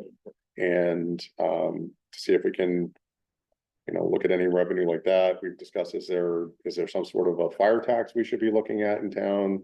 I brought up the concept of reaching out and communicating with UMass to see if we could do some sort of a public safety fee on the concerts and sporting Mhm. events, because, you know, that impacts us too. So we put out a number of ideas, and then there's the buy-in for if you wanted to be a part of that program where you pay into our service and then you don't get balance billed for anything. Basically, if you put in $75 or $100 for that per household, if one of your family members goes to the hospital and your insurance only covers 600 of it, the rest of it is absorbed by that $75 or $100 Membership. membership fee. How would that, who would administrate that? That would go through Pro I- EMS as well. Oh, okay. I did think that that might be a good idea to, at one point, look at for a maybe, whether it be fire and, or just a whole public safety, district tax. But that would be a whole big deal, but we're doing the, Molly, and there's a group, I think, we're on it, that's the form of government. And having, my understanding is having that district tax, like Montague has and some of the others have, yeah. That is like its own form of government. It's a big deal. It's not an easy thing to Right. do, but they're doing the form of government. We're working with, we have the whole committee and they have a whole thing. I think that would be a great idea for them to look into, maybe, is seeing if it is something possible. I know that Route 9 uses the majority of our services. Heck, I don't know how many times the bank has called versus I've never called at my house. You know, I've never placed that call at my house, but I have placed it plenty of times over at the bank. So I think that just for the use of the services is concentrated right here on Route 9, if there was any way we could do that. And that would really affect a lot of, you know, our commercial. Yeah. Versus the Okay. resident. I will, I'll float that. Ask idea it to the if- committee. Sure. And again, I gotta throw the plug in. I know we've talked about it, but the philosophical side of it, I'm telling you, our department has the professionalism, the support from the crew. I understand the union got a great contract and they truly appreciate that. But these guys and gals are working their tails off. We have a call force, a young call force, lady on our department who's down in Springfield at the academy tonight for the call force program. We have one of our new members, she's in a paramedic program, rushing to try and get that completed. And again, I just want you to understand that they're cross-trained, there's so many benefits to this. And there's so many different documents you can read on it of what the positives are. I understand it doesn't look like it's a moneymaker, but it's offsetting the cost to give you top-notch services. And I truly feel, and Evan feels the same way, there's a lot of folks that would really, really like to come to Hadley to work. I completely understand where we're at with the budget this year, and we've had to cut back in status quo and phased in approach. I hope that you guys will keep an open mind and potentially come back and talk with us, because I truly think it's critical, and I made plenty of reasons why at the last meeting. Yeah. This isn't easy on our side. Yeah, I hear you. We're not, this isn't like, boy, I can't wait to just beat these departments up, but Yeah.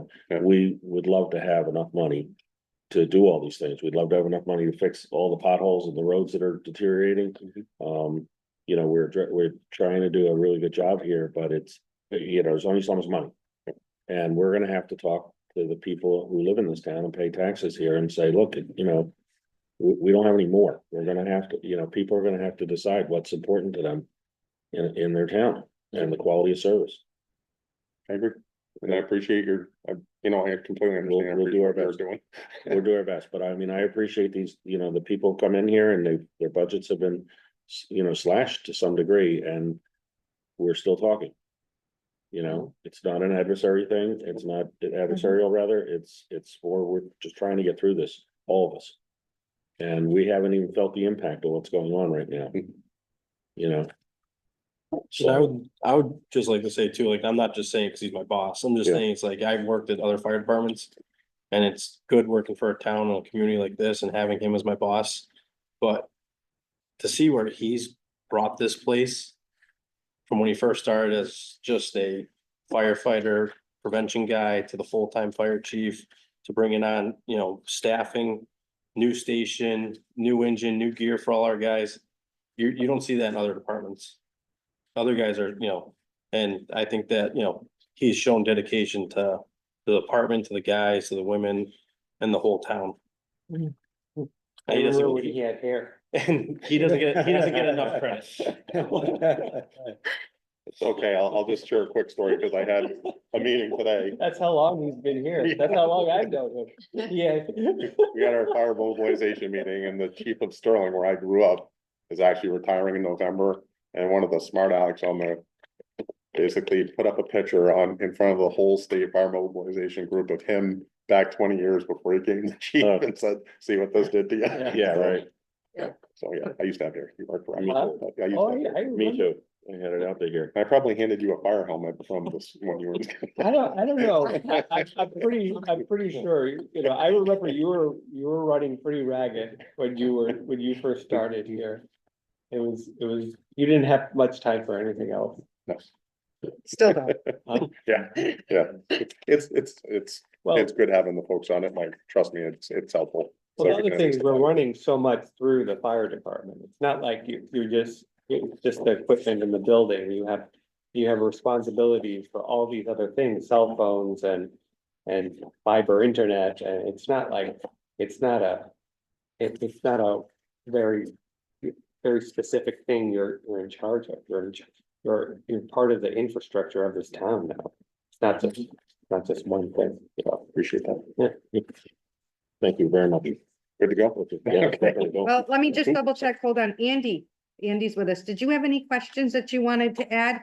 Or did you have anything just because you're on Zoom, I didn't want to leave you out. Tell him to pull out his 8-ball and shake it.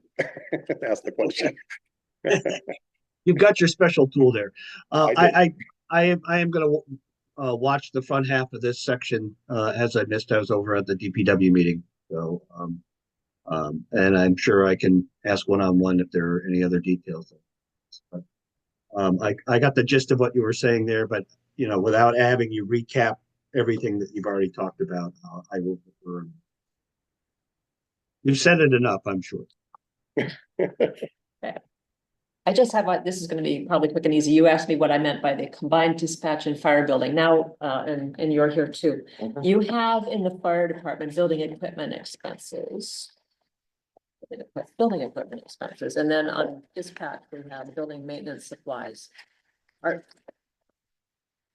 we get them into one or the other, or are they different? Expenses for us, it's for Mine is for fire alarm, a generator. totally different stuff. Yeah. The building It's maintenance just the way it's supplies labeled. are for Okay, those are like maintenance maintenance supplies, contracts, maintenance, okay, yeah. and these are, These are actual maintenance supplies, cleaning supplies, trash bags, you know, paper towels, things like that for the whole building. Police, Okay. fire, EMS, dispatch. that's all. I do, sorry, I have one more question. I'm sorry, we I- tapped out. You're tapped out, we're all done. That's right, we already dismissed it. I'm looking, just when I'm looking at the budget, I just want to understand just in salaries. Mhm. On full-time wages, I see it increased by 32,000. I see the full-time wages in the ambulance went down about 6. This is between the increase between 25 and 26. Is there anything in here? Is this just have to do with the union negotiations, or is there any new people or any new anything? Is it No. just union negotiations? It's the union, and I can explain it to you. The difference, so basically what happened is prior to the union contract, I had to I had to factor for up to 48 hours of straight time. Because they were being paid straight time for 6 hours of training a month. That would be straight time. Mhm. That was negotiated out, so there's no longer up to 48 hours of straight time, which is allowed under FLSA. It's now 42 hours and then it's straight time, it's overtime. So there was that difference, because if I had to factor up to 48 hours for each employee, the number was higher.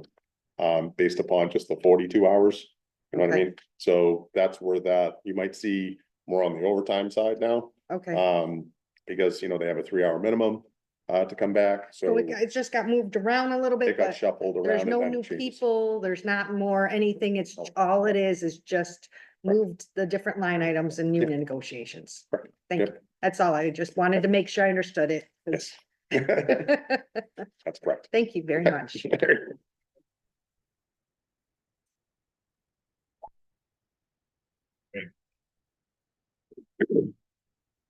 Okay, so I printed it out. Oh, nice, look at these fancy, now we didn't, Colors, Mike, look Yeah. at one of mine.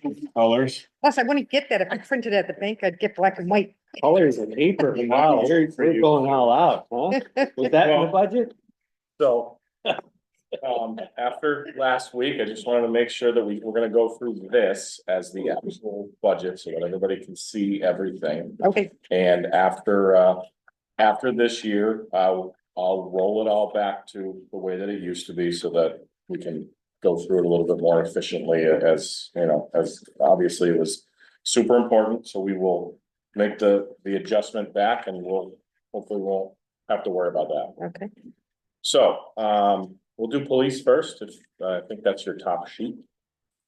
And by the way, I Yeah. did afterwards, and we can down the road, change up things Mhm. and how we want to do it, especially with recommendations from Linda. I did look at some other, because I've only known how to do this from when I've been on this board, right? So I've seen it with what David Nixon started and what we did. So this is what I'm familiar with. Yeah. Now, some places, they don't do this at all. I went to some other towns and they just do salaries and expenses, Yeah. but then they have a narrative on everything. Right. And this is why it's different. Here's why the number's different. This is how much it costs for this. This Yep. is how much, and it was all a narrative and instead of lines.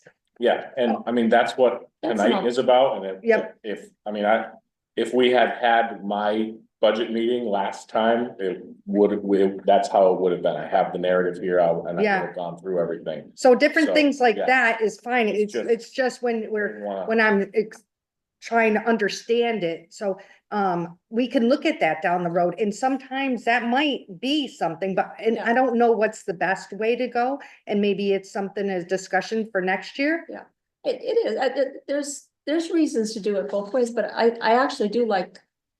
When we have fewer figures to work out, but the differences are pointed out in full. And I Yeah, think that's really what what it is that you wanna see each year is, Is the- okay, we had last year's and now what's different this year? What, you Yeah. increased this one, or you took away from that Yeah. one, or you merged Mhm. those two, so that we're just highlighting those items in particular. mhm, If that's enough, I mean, you have department heads who come in here and will go through line by line, and they like doing that. They like Mhm. explaining everything, and others that are, that even with their lines set out specifically, they're gonna have to make adjustments during the year, because they're doing this in January for the next July to June.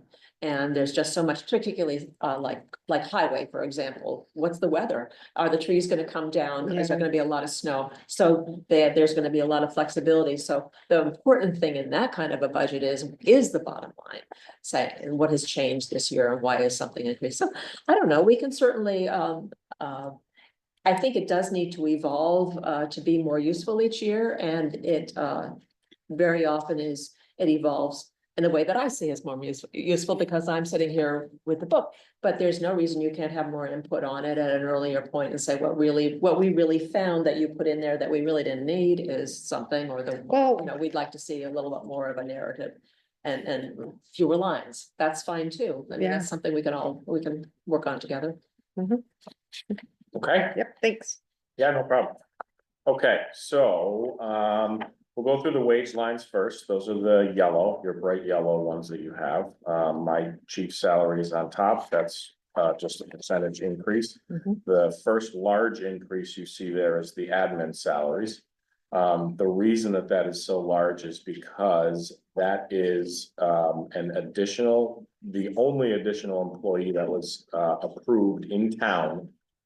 But that is paid for, wholly out of the opioid funds. That is for our clinician, who is going to be, an opioid remediation and mental health, clinician. She will work directly with police officers. She is currently working with police officers on a grant program. State recently significantly cut the grant program that she is on right now. And so this was already in the works and we were working towards this to begin with, but that's what that addition is for. So I have a question, because I know that I had this question before. I had it last year too, and it had to do with the Council on Aging. When we get the grants, like certain grants, those go into I'm not gonna find them in, so like this opioid, I'm not gonna find it in the revenue, correct? I'm gonna find that in the free cash, because we scoop up our grants through free cash. Am I correct? This one, the opioid one, is actually a separate fund. It's spelled out, I think, in. Yeah, There's you a can only use special it for certain one. things. Right, Yeah. but where is so this is Oh, you're showing, not gonna see it on the revenue sheet, is that what you mean? Yes, because you have it it's in not the going expense. into the general fund. Well, she puts it on it is in one of the sheets. Yes, as a transfer, Yes. yes. Yeah, Yeah. it is The only way listed to, somewhere. right, yeah, so the only way to spend the money is to transfer it from the opioid. Just like the to- 90,000 from the. Exactly, yeah, because I remember Right. it is on that one. you saw it somewhere in earlier, It's in the book. beginning. No, it's in the book. Oh, I okay, don't know if it's in the beginning or the end. that's okay. Yeah, it's a transfer, so it's not, when It- you're looking at the list of 22 revenues, goes in here. you're not gonna see I think it I- there. Yeah, That's where I Because was it's here. not, it's not revenue into the general fund, but when you're in Here the it is. section where it says how we balance the page budget, 22. it's in Yeah, there page as a 22. transfer Yeah. from another. That's where I saw Page page 22. 22. Yeah. 22. Thank you. You're I'm welcome. gonna put a page there. Okay. Thank you. So, yeah, no problem. So moving on, the next fairly large increase you will see is for the full-time officers, and that is, I handled that the exact same as Mike did with his folks. Is whatever is currently contractually obligated has been added into that. And what is currently being negotiated or has, just recently finished being negotiated has not been added in. I could get really into the weeds on that and explain to you how I calculate all that, but I guess the easiest way to say it is this. When you have 3 different shifts, there's 3 different shift differentials. Officers are allowed to move around to different differentials throughout the year. So if I calculate at a day shift differential, I'm gonna be short, meaning somebody can go to the midnight shift and make $2 an hour more an hour.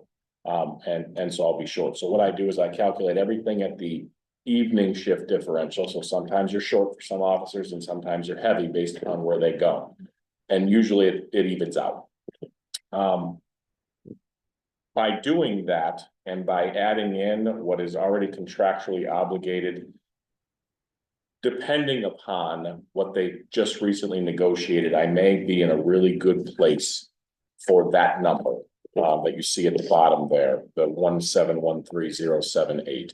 I may not have to add too much to that line, so we might be in good shape when it comes to that. The bad part about it is that if you look back up at the top into the yellow, you'll see that part-time line has been zeroed out. I am faced with a really difficult decision to basically eliminate the part-time officers from our department. And the even more unfortunate part about it is that I had hoped to eliminate that line and be able to move it somewhere else to try to salvage some of the other issues that we have, but Linda and I made so many passes through this budget. I probably don't even have it anywhere else where I really need it. But ultimately, that one is, that one has been zeroed out. The next line down, when you get into the orange columns, is the overtime. So the first one, up on the top there is 107, 150. So you'll see we made a reduction of, almost $17,000 there.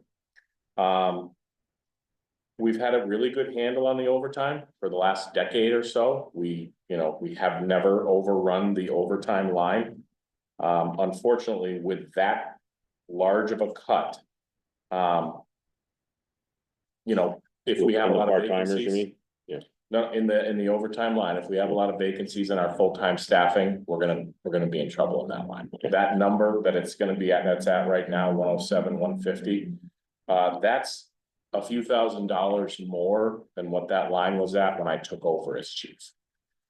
So, and unfortunately, I have 2 vacancies currently, and I have another one coming up. So if we don't refill those positions quick, fast, and in a hurry, and if we have to send officers to the academy, if we can't steal people from other places, I will have vacancies, and we will unfortunately be, that'll be a problem line for us. What are the shifts? How many people, so there's 3 shifts? Or, 3 shifts: day shift, evening shift, and midnight shift. so it's 8-hour, Yeah, 8 7 hours? to 3, 3 to 11, 11 to 7. okay, and then how many people is it staffed evenly per shift? We have to move things around sometimes, just when we have vacancies, and about a year ago, 8 months ago or so, I made a really kind of difficult decision to pull 2 officers out of our patrol function and make them full-time detectives to deal with the retail theft that's going on. Amy's been at some of those meetings. We have over $1 million in merchandise being stolen from this town on an annual basis, in both, organized and unorganized crime. So. Yeah, one more reason for that extra tax. It was getting to the point where I was concerned that, some of our businesses would end up like, San Francisco, and they'd be shuttering their doors. So I have 2 detectives who are probably 80% retail theft, dealing with retail theft. So that has shortened our, our staffing numbers for patrol officers by 2. We usually run minimum staffing of 2 officers per shift. If we are lucky, we'll get 3 based upon the numbers that we have, but Paul was, mentioned this the other day with the firefighters. I chuckled quietly to myself, but we have the same number of officers on the road as the fire department. And you really don't want one at them only, right? Well, no, definitely not. We can't. Yeah. We absolutely can't. That's too. So when the overtime happens, is it mostly during the 2-day shifts, or is it? It's scattered. It's scattered based upon the way that our schedules fall, because they work 4 on, 2 off, so their days rotate throughout the week. We have it set up where several years ago, when we made lieutenants, we negotiated with the officers in the contract that the lieutenants could cover patrol shifts, which saves us a ton of money in overtime. I just really don't like the lieutenants doing patrol work as often as they do, because so many things can happen, and if I lose one of the administrative lieutenants to injury or something like that, we're in trouble. So Mostly it's two patrol per officers per shift. correct. So if you're running 3 people, and I know you're always seeing an officer during the winter time, when it comes to basketball, you got a game on it, both men's and women's basketball games going on throughout the week, and there's. Talking about Hopkins? Yeah, Yeah. and there's 4 days a week. Now, is that during that someone's shift or? No, that's That's- separate. that's separate. That's a private detail, just like you would see a traffic officer out there. So that's somebody that's not. Yeah, cause that's taking away somebody from patrol, for We don't- 3 hours of a game. We only do things like that when we're talking very short periods of time, and we really only do it to help the town out. Right, It's a town type, function. So that line's a concern, but again, we have had very good control over it. I just don't think that that's gonna be enough money. The very next line down is training, and that is a wage line. There's another line a little bit further down that I'll explain a little bit further, which is technically to pay for the training classes. This one is to pay the officers specifically to go to training, that this is. to Okay, pay so if their- you're saying you're 52 weeks of the year and 2 weeks you're in training, that's the 2 weeks would be in this training. You wouldn't, Correct, it wouldn't be under the salary, regular correct, salary. exactly. It's for their Separate. time. Right, it's Okay. exactly, it's for their wages. So, so the worrisome part about this line is, we cut, again, Linda and I cut, what, 20,000? Little less than 20,000. So I have 15 police officers that make wages and are paid out of this line. Myself and the 2 lieutenants are salaried, so we don't, you don't have to worry about overtime or anything like that. And with the creation of the post commission, we're talking about 50 or so hours of mandatory training every single year for every single officer.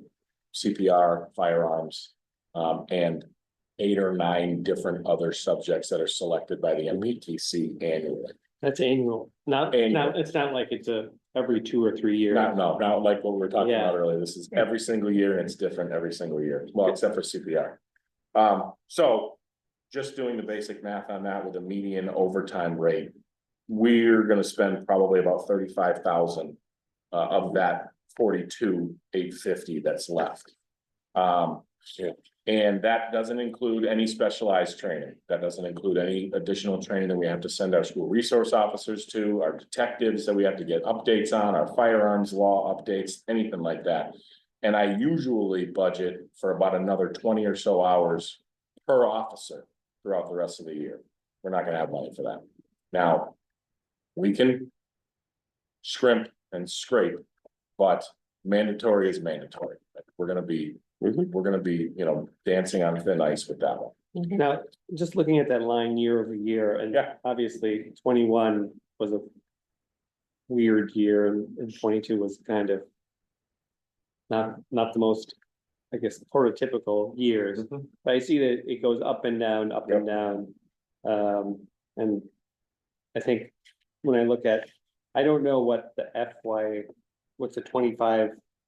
I see it says FY 24 actuals. I'm guessing that's 25. The heading, it says FY 24 actuals to 11/30. Yeah. That's probably 25.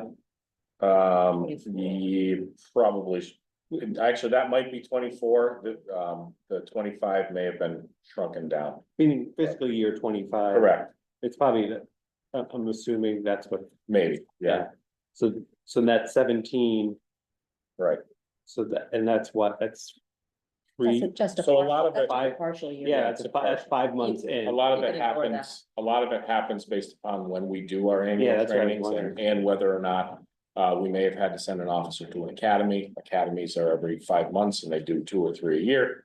Normally we do, since this is actual to 11/30. We haven't, that year did not catch our in-service training yet because we usually start that in February. So we'll do February, March, April, those months of all the training. So you'd see a big hit after that. So do you have a rough idea of how much you've already spent on that? For fiscal year 25? Because what do you have, well, probably don't have this month, but I don't, I'm just curious to see how it's trending. yeah, well, my next statement is going to explain how negatively it might be trending. So that line, as well as if you go a little bit further down, I'll just jump ahead just to kind of help you wrap your mind around it. The first light blue, professional development, tuition and meetings.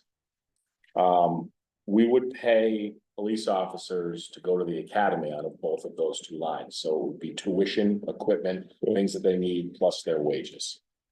If we have to send 3 officers to the academy, we're done. In both, the trend is gonna be so high when we will not have the money. It will be zeroed out and well into the negative. The governor doubled the academy fees. And so That's just to give you an idea, Balance in their budget. well, yeah, I mean, Yeah. it's just, So it's roughly $9,000 a person. That's really, you're saying that number really is gonna cover maybe two people. So I wrote it down somewhere. I think it might actually help. Academy tuition has doubled, so if we have to send 3 officers, it'll be $18,000. So that's more than the total budget for the professional development, so. For the everybody. entire- For the entire Exactly, department. so the rest of the department, I have no money for any other training, done. And if we, and the academy that we are aiming for right now is in July, which means I wipe out my whole budget in the first month of the fiscal year. Again, we made these cuts with the hope and the assumption that, free cash will be able to replenish some of this. But just like what Cheryl said and what Mike said and what you are likely going to hear from Scott and Annie, Mhm. the 4 biggies, the 4 big budgets, we're all gonna be fighting for the same piece of the pie to try to just get us out of the red. But you're the only one that's armed, so. I am, and on the other. I'm gonna hand, make Work light out of the the problem, I just wanna keep it in Scott perspective does have here. heavy equipment. Scott does have some heavy equipment, but Yeah. I'd love to play with The that. backpack. Yeah, the and then you're- backpack. That's That's your right. job. So yeah, so that's, I mean, that's an important point, but it also at the same time. Linda and I have been working over the course of the past few years to really shave. This budget down to what is needed, because we really gotta play better in the sandbox and move some of this money around, so. She sat down with me, over the course of the last couple of years, and I could show you my spreadsheets if you're really interested, but I mean. I do the officers' wages out officer by officer. I input what their percentage increase is going to be, their step increase, and I have it like to the penny. And it's so to the penny that last year was the first year that I have ever overrun the budget. And that was because we lost a couple of officers. And we replaced them with veteran officers from other police departments where our salaries are high enough that we were able to steal great officers. And their wages were so much higher than the ones that had left. That little difference was enough to have us go into the negative. It wasn't by a lot, it was only by a few $1,000s. But the point I'm trying to make is that we are already bare bones. Right. And so these reductions are. I don't want to use the word dangerous because we really don't know what free cash is gonna look like, but I'm just very concerned that, as I mentioned in the first select board meeting, you have a balanced budget in front of you with all of these departments. But I fear that we are not gonna finish it balanced. And I can tell you right now that I probably will not finish it balanced. Now so going back to the staffing levels, you said there's about 3 open right now? I have 2 open and I have 1 officer resigning at the end of April, early May. He hasn't given me the resignation yet, but he's let us know that he's going to be resigning. So those wages, are they captured in the full-time officer They are. wages? Okay, Yeah, so there will be savings, yes. okay, Yeah, so I know where you're going. I'm already like. Okay, but it's like we don't replace them. If we don't replace But them. that's not always optimal. That's, well, Yeah. we have the open position for a reason. Exactly. Exactly. Exactly, and that's the other part of it is that, with those positions open, in order to make sure that they stay safe and keep just 2 officers on the road, the overtime, just like Mike said, it's gotta go up because we gotta backfill it. Or we gotta fill these positions quickly. This fill them as quickly as possible. Now, we already filled 1. The problem is that we filled it with a person who needs to go to the academy, so he's no good to me until December of next year. So, and is that cost of him going to the academy, is that already incurred? Or is that in this budget? No, that's the one that starts in July. So that's 17,000. That's 1/3. 1/3. Well, I mean, it's yeah. just one, and we're still in the application process, so if we can steal people. if I Can we steal stand one, outside then the I only gotta academy? Worry about, What I'm saying is that that money's already spoken for oh, yeah, from there. oh, yeah, Okay. yeah. So, but too, when you're looking at the wages and you are trying to project your wages, these are on a certain probably step. So you have like these other veterans that you put in there and they were close. So now all of a sudden you've lost a couple or you might lose some. If you replace them with someone that hasn't even been through the academy yet, my feeling is their steps will be much lower. And so you will not end up going as high on the wages, but you will overrun the It's gonna training. be a wash. You are exactly right. Yes, It's gonna be a wash. yes. It could be a wash, and the other thing is that, you know. We have no problem cultivating officers, you know, we hire based upon personality, and Yeah. so if it's a young kid.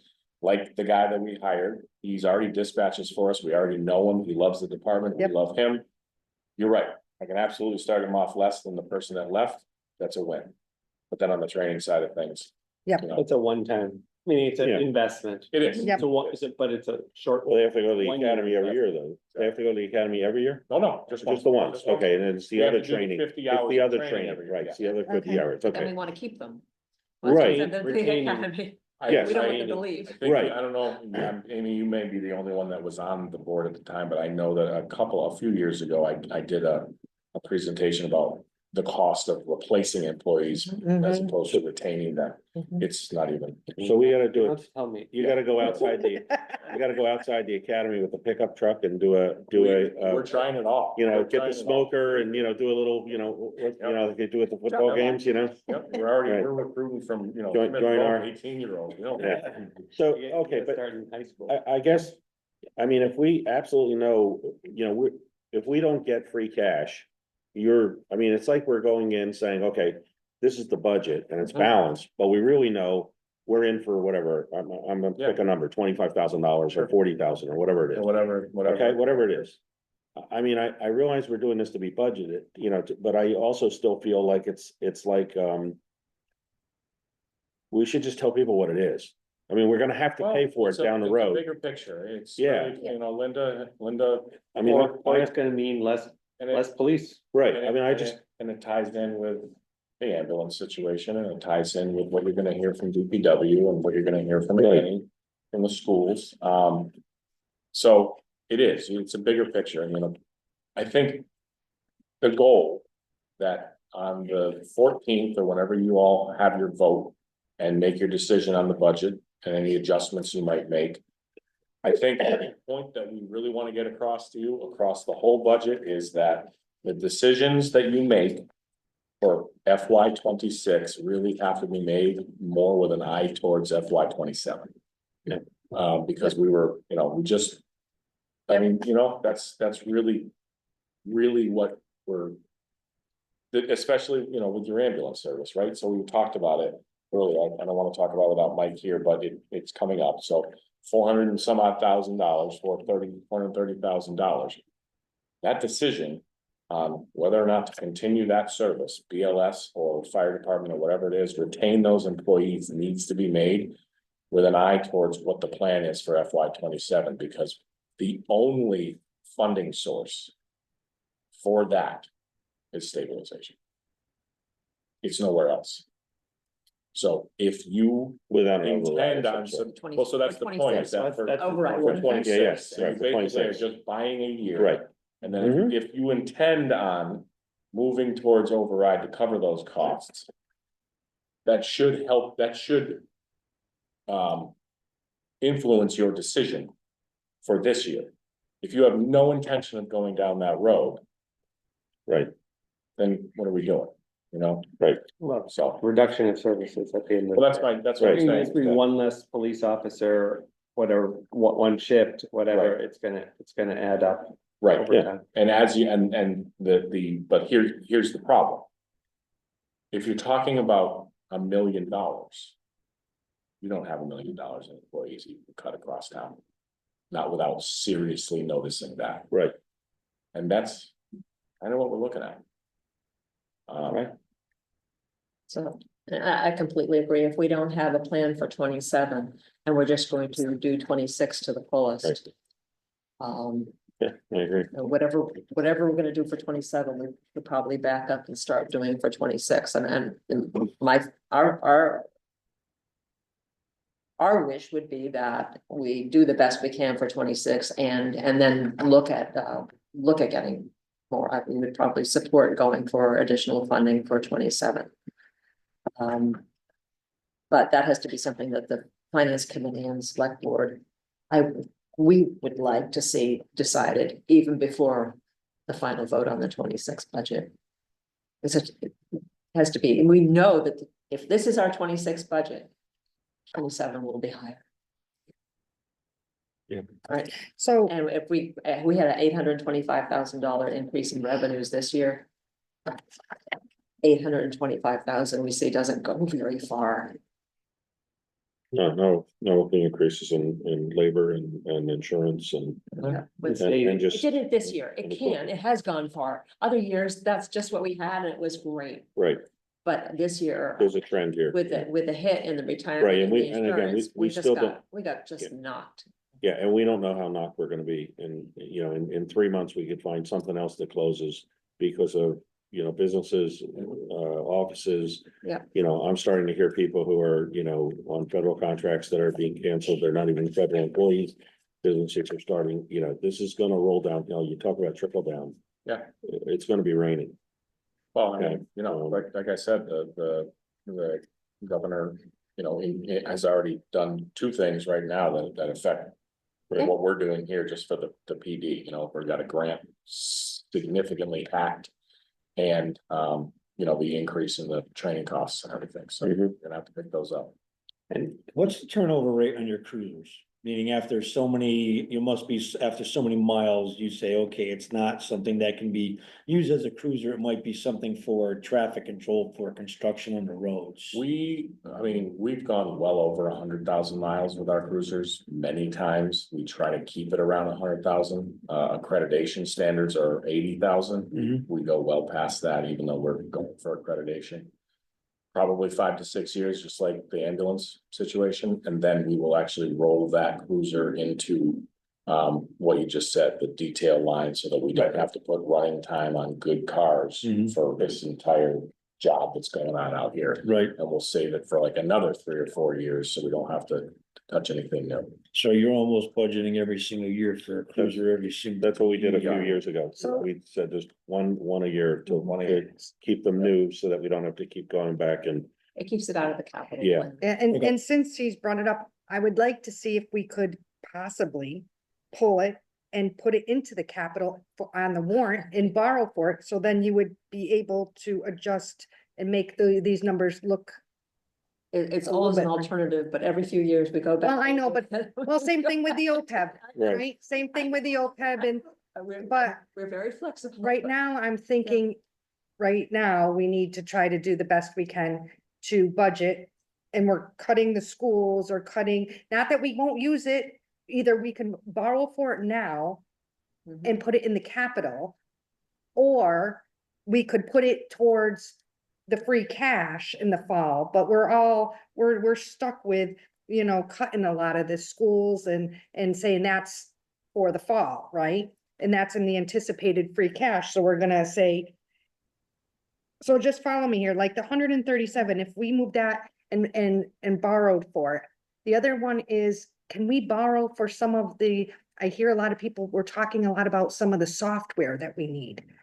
That's another thing that we've borrowed for in the But past. that's an annual expense. That's a maintenance unfortunately. expense. Yeah. On some of it, Yeah. I didn't know if, we haven't gone through Yeah. all the things yet, and I know like, I know the down one the that road is- assessors we're talking about is an annual fee. maybe not the Yeah. assessor, but Yeah. there are others in here that I see are going up a lot in software, so I thought, maybe those can be moved to Yeah. capital. So the reason that we did move it into the budget is to Yeah. essentially try to guarantee a cruiser purchase every single year. Mhm. And it was something that was in the budget, was removed from the budget, was put back into the budget, and we just keep going back and forth. I know. And the other thing is that 137 that you see, Amy, that's including, that's including all of our maintenance as well. So if you look at the top, the 112 is three different things. It's a cruiser, if you look right at, like, on the top sheet there, no, on the colored one, yeah.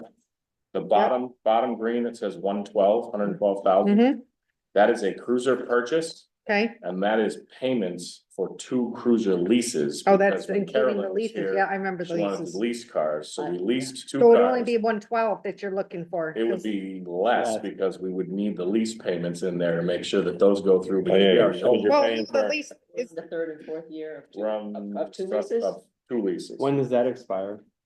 They're 5-year leases. Oh, Yeah. okay. Yeah, so- And the only reason I would say. That putting it as borrowing probably wouldn't be the right thing, because it's really, by the time. You're gonna be making these payments, you're gonna be paying interest. And by the time you pay it off, it's already junk.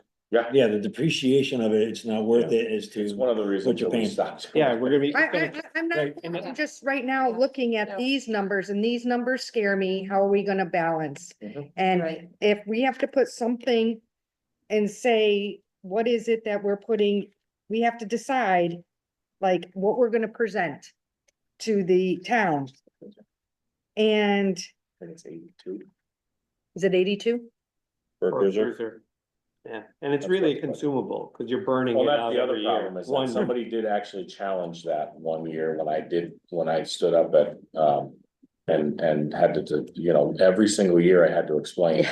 why we need a cruiser, how many cruisers we have, Right, what I kind can of shape remember they're those in. discussions. I remember And that, then yeah. someone said, that's a consumable, that's not a capital item, you should not have that on the capital. Right.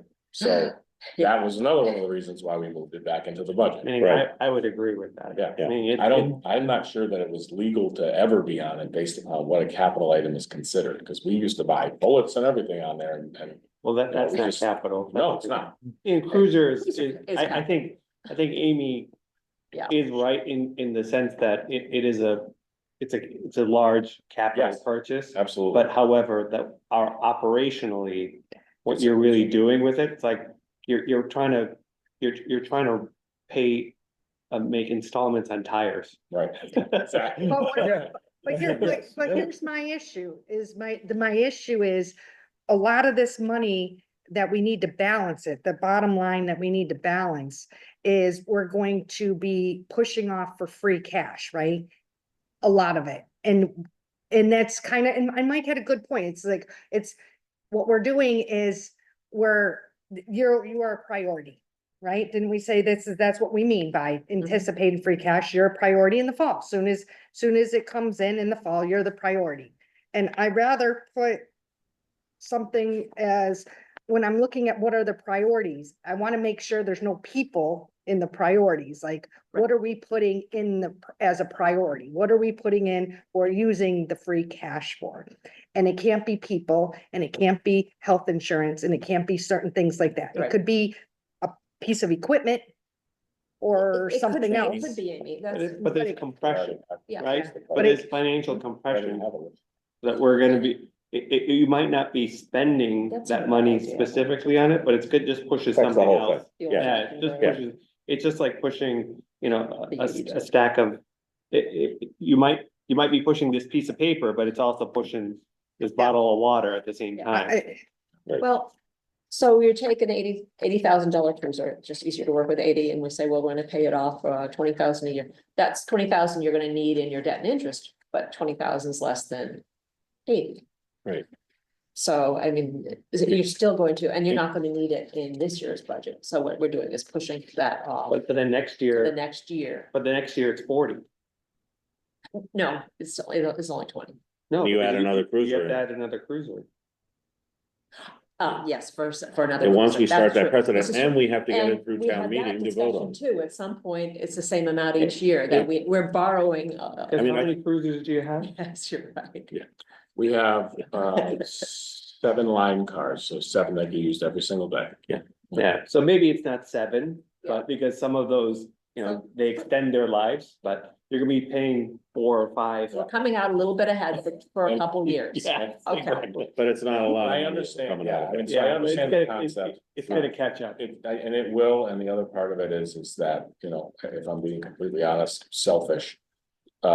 Asking for a cruiser every single year at fall town meeting was the bane of my existence. Yeah, no, That must be It was lovely. so painful. every single year having to explain, I mean, like, I used to go there with a PowerPoint because that's how much information people wanted on the cruiser fleet. It's why Yeah. we spend a half a page on my yearly annual report explaining the cruiser fleet. To try So to is answer that why the office supplies keeps going up there? No.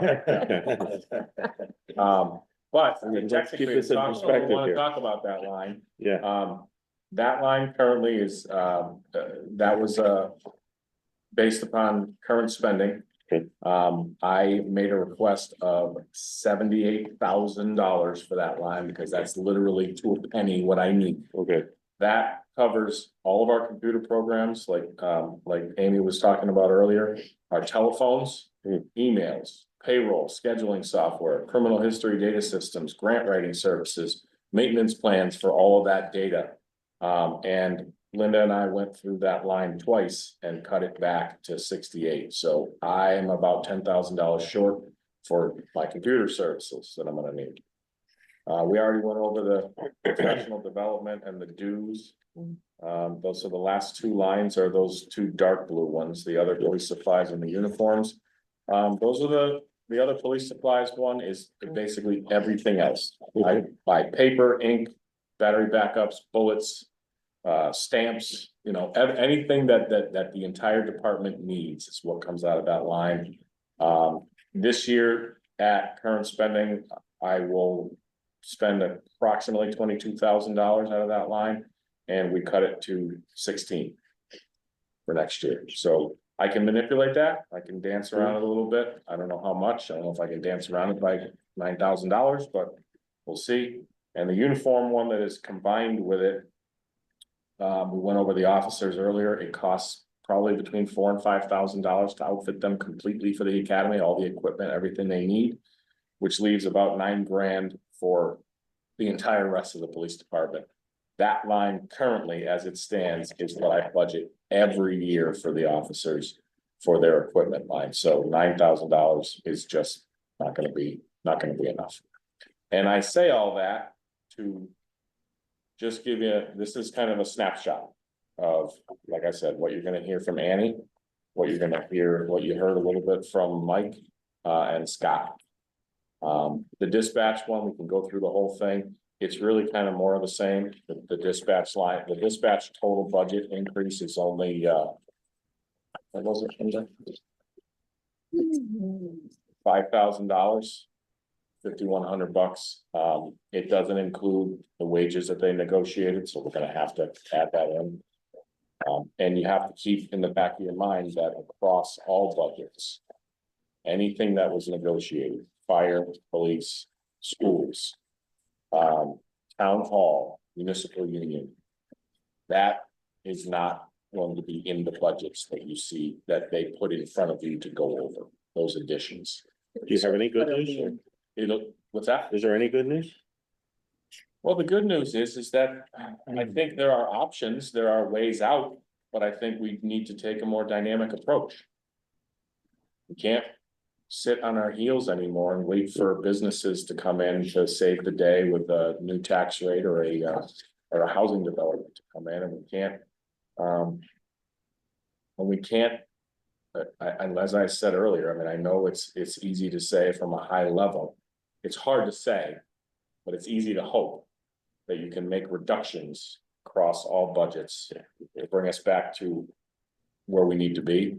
Yeah. And Linda and I can dig deeper if you want and put together what it would look like if you did go that far.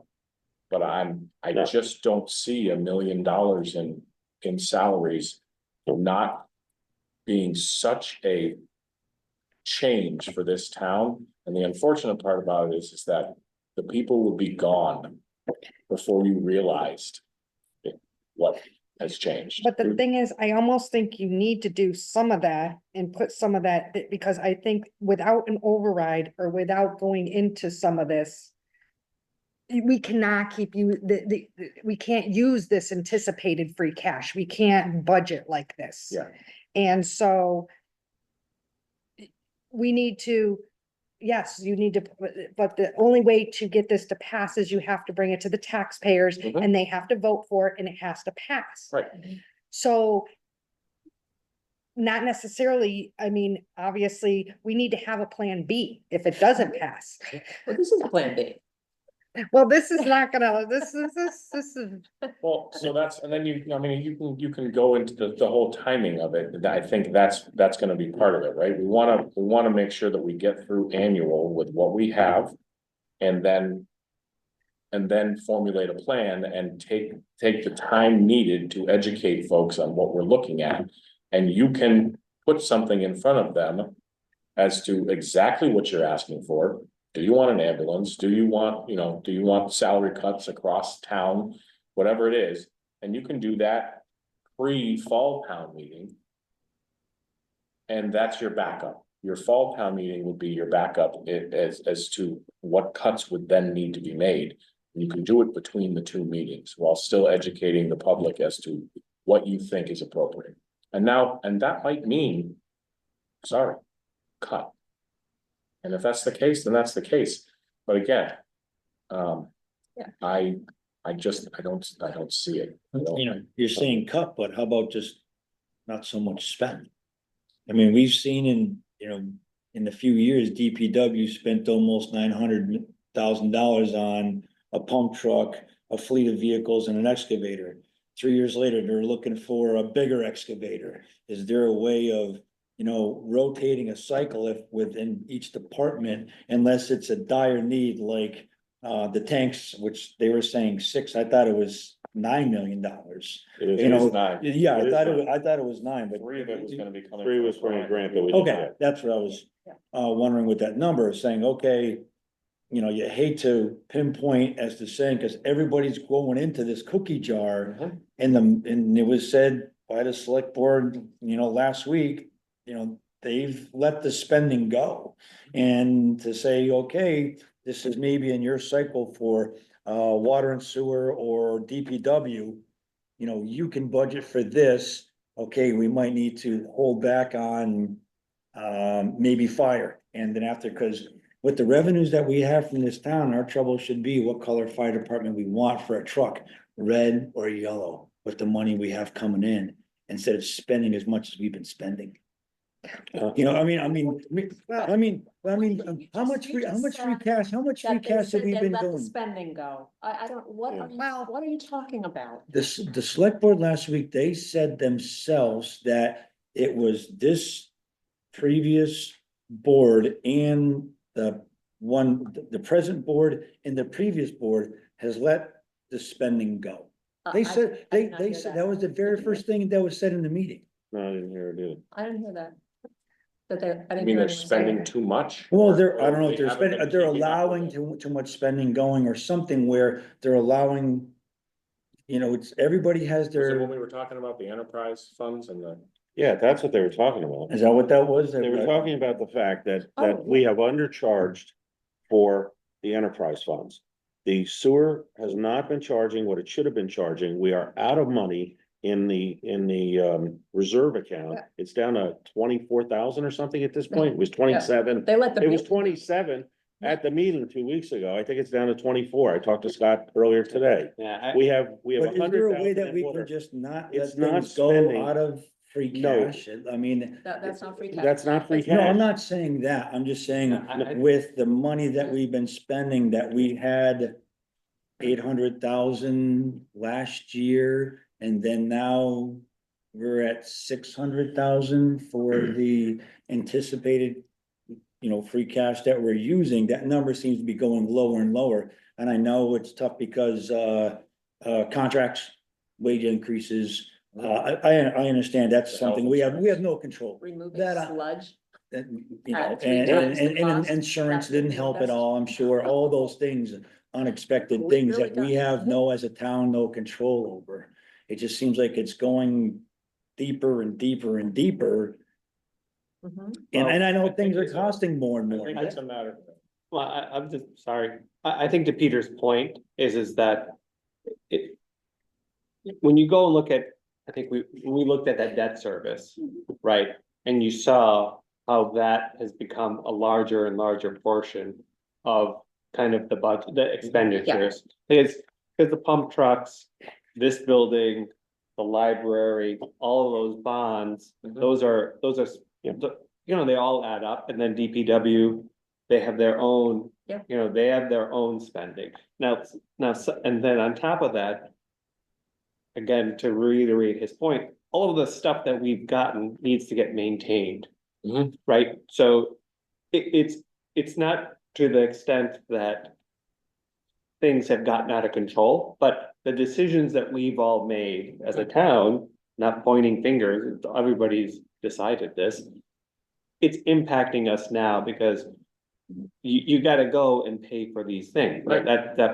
That cruiser needs tires, that pump truck or whatever truck needs to get an oil change or bearings or whatever, new back motor or something like that. So it's all things that that we've decided, and it is impacting the budget. Sure. A lot. In a much higher way than I guess it has historically. Yeah, And borrowing costs have gone up, that some of those rates, what we were well, paying. everything's more expensive. right? Everything's more Inflation, expensive, yeah. And we just, at a 2.5 override annually, if inflation has put us over the course of the last 5 years 10%, at yeah. 17%, and we only went up 10, that's a lot of money, but I think to what Peter was saying, I guess, really, the best way I can answer that is to say to what, to Shardul's point, I guess, is that everybody has a different opinion. All of these purchases that you're talking about, all of these expenses have come before finance, have come before the select board, have come before town meeting. And we have decided as a community, as a town, on almost every level, what was important and what we're gonna spend our money on. And so if you trust the department heads to tell you that I need this, even if there's disagreement, generally speaking, it was, yes, all right, buy it. And you may look at that and say, no, if we had not bought that thing, we'd have $300,000 more to play with right now.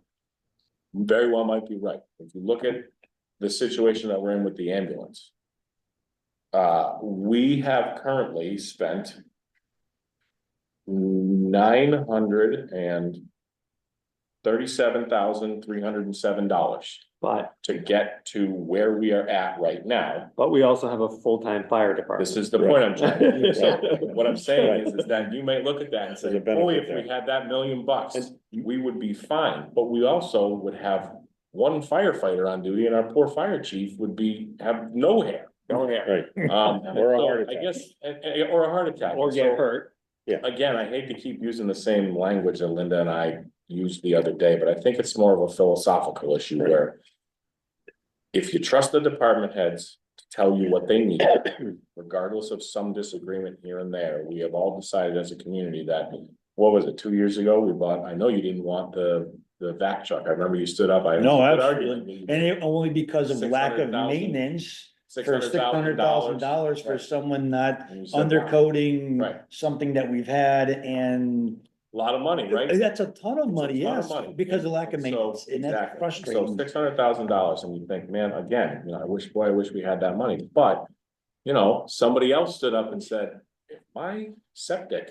Well, we haven't even Yep. spent that money. overflows. But the Yeah, thing you- is, we you know. haven't even spent that Right. 600,000. It was I under agree. borrowing. Just more of a Right. general point that And- I understand where he's coming from.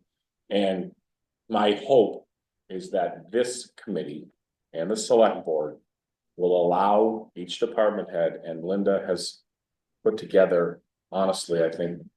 I'm proud to just sit next to her and be a part of what she's put together for this budget with Mhm. what we've had. to You work both have, Yeah. your Yeah. time and effort, you Yeah, both, and- both of you. And, Well, this book and is may I interject, impressive. for perspective, Tremendous. those are capital items.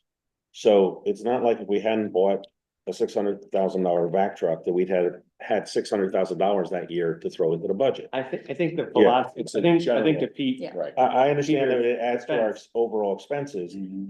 but it's not apples to apples, like we're buying a $2 million ladder truck. It's not $2 million, oh, we canceled that, we have $2 million more to spend in our budget. Now we can. Yeah, we don't have to. But there is a philosophical what do you call it, discussion about future expenditures. Sure. And is this, because we are getting, you know, again, this building, it costs money. Yep. You know, everybody loves this building. Yeah. I think it's a great resource. Yeah. But it's not just that you signed the bond. Yeah. And you took the money, you gotta go and Yeah. maintain it. You gotta go and heat it, you gotta go and do all these things. And you're gonna hear from DPW, I promise, that we don't maintain. No, We At do the not level we should. maintain buildings around here. We just built 3 brand new buildings. Yep. And we do not maintain them. We fix what breaks. and we don't put down, you know, Jane had said about reserves. We don't put down a We don't have a replacement. reserve account. We don't have a reserve account. Right. But the other factor, I think. Again, to the point is that we've done all these things. And we need to go and say, are we gonna continue down this path? Yes. Because if we continue on this path, we buy more new stuff, build more new buildings. This issue isn't gonna Yeah. go away. It's gonna get, That's a It's- great, so. it's gonna grow That's the thing. exponentially. That's the thing. There is another side to what I'm advocating for, right? I'm advocating for. You know, making sure that we don't lose any staff and being able to complete the budget annually in the black. The other side to that is Peter's point, right? If we cannot do that, if we're not willing to do that, we're not willing to do an override. We have to be willing to go the other way. The thing is, to your point, there's not much you can do. There's not much. I don't think there's- so. I agree with you. I don't disagree with you, because it's not like we can go and sell the back truck and recoup. We're probably gonna be underwater, the reality is, based on what we owe on it. Then we'll need the back truck. Not with the back truck, yeah. To get us out, right? And then we'll need it. Well, we haven't paid it off yet. Right. Yeah. Like, the thing is that, you know, all of these things, we're not gonna be able to just slash away. Right. And make any, you know, we're talking about maybe gaining 30 cents on the dollar in terms of, Right. if we're lucky on some of these things. I think we have to come to a kind of a rational adult realization where we are. So you Well- suggested, the question, I'm sorry, go ahead. I was gonna just jump in here and say that, you know, we touched on this before, and I'm gonna rehash it from other meetings as well, but things like, as you say, the back truck, everything we buy, we have to maintain. And the buildings we've talked about, as Jane has mentioned, we've talked about it before that at the municipal building committee. There's formula out there to say, you have a building that's this size, it's this use, that is this old, you should be count on X amount of percentage points per year of you know, in value that you're gonna have to maintain that. We don't do any of that here. The same is true even with staffing. We're in that we don't, you know, we talked about including things like, in addition to the wages, the benefits and the OPEB liability down the road, that these things have to be built into the cost of every time we get a new thing, whether that be a vac truck or a new building or new staff, there's overhead involved, the soft costs that, you know, if we don't take into account, they come back and bite us. So I would like to try to, as we move forward, try to build some of those things into the budget so that we're not always clawing and scratching. Unfortunately, I know most of those accounts are usually the first ones get rated in hard times. You know, your set asides for building maintenance, et cetera. But I would like to try to see that, you know, going forward, you know, eventually we can start incorporating some of these longer term costs associated with these new acquisitions. Good point. So the other thing I just wanted to point out is a lot of the spending, a lot of like the big ticket items in the spending, yes, it was done through town meeting and then after on a ballot, some of this spending. And then even some of it, we'll have a budget, but then people leave in between budget seasons. And they have to, sometimes we get new people, sometimes there's some negotiation, that's all done through the select board. The other thing is all done through the select board is all the union negotiations. And all our job is really, how I see it, is we we don't spend, we're just trying to figure out what bucket to take it from. We're not here to say what we're spending. We don't have any authorization to cut something.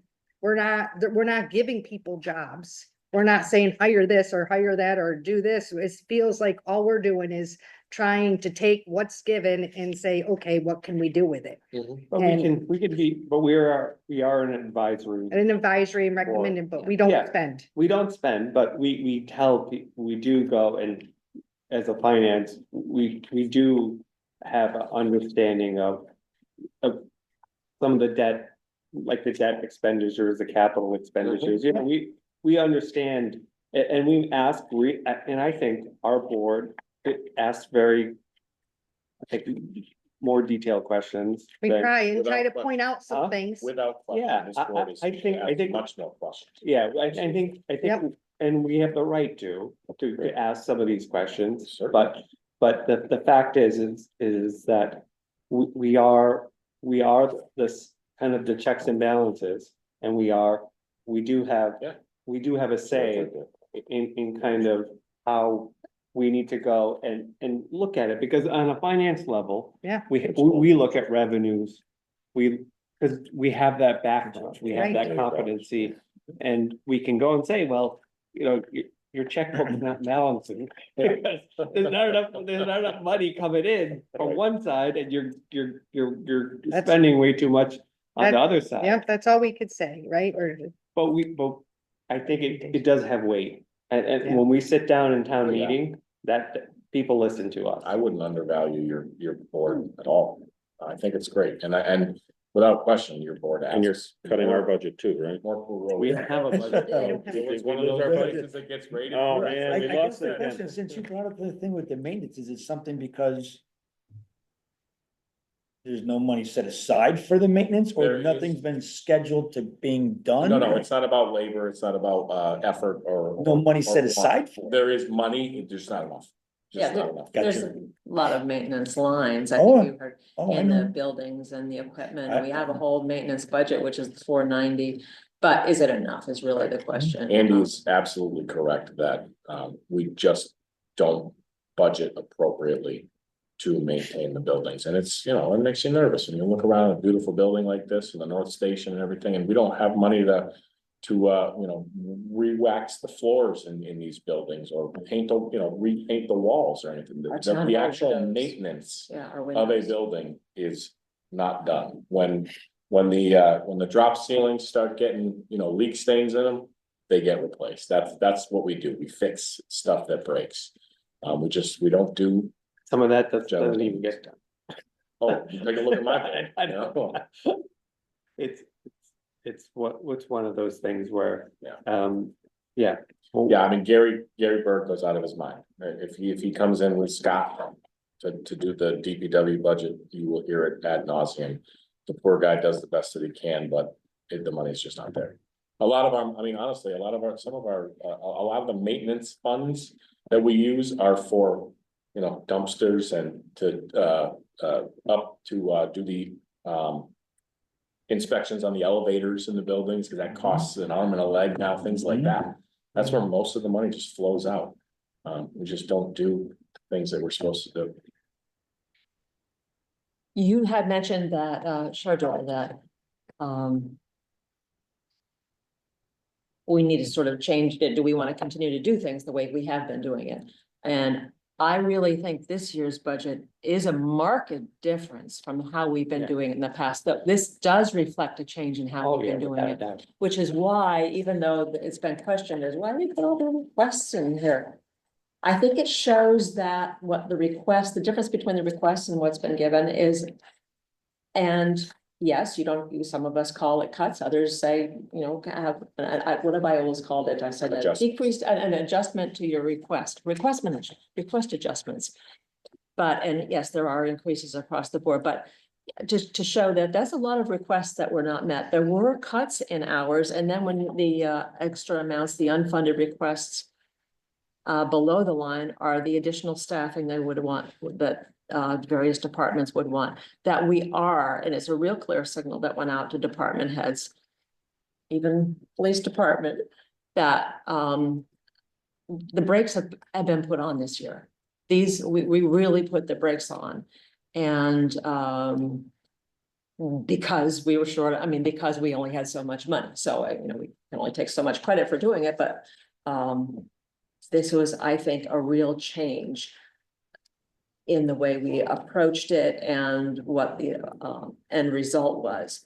I don't think it reflects, you've mentioned, Amy, that, we can't be spending anticipated cash. There will be a priority list, and some of it I'm just learning about when we hear the department heads speak about, I'm not gonna make it without this amount of money. Our intention when we gave a reduced budget to the departments, because we had to do that, we decreased the expenses they were allowed, is that they would apportion it between their own line items so that they would make it.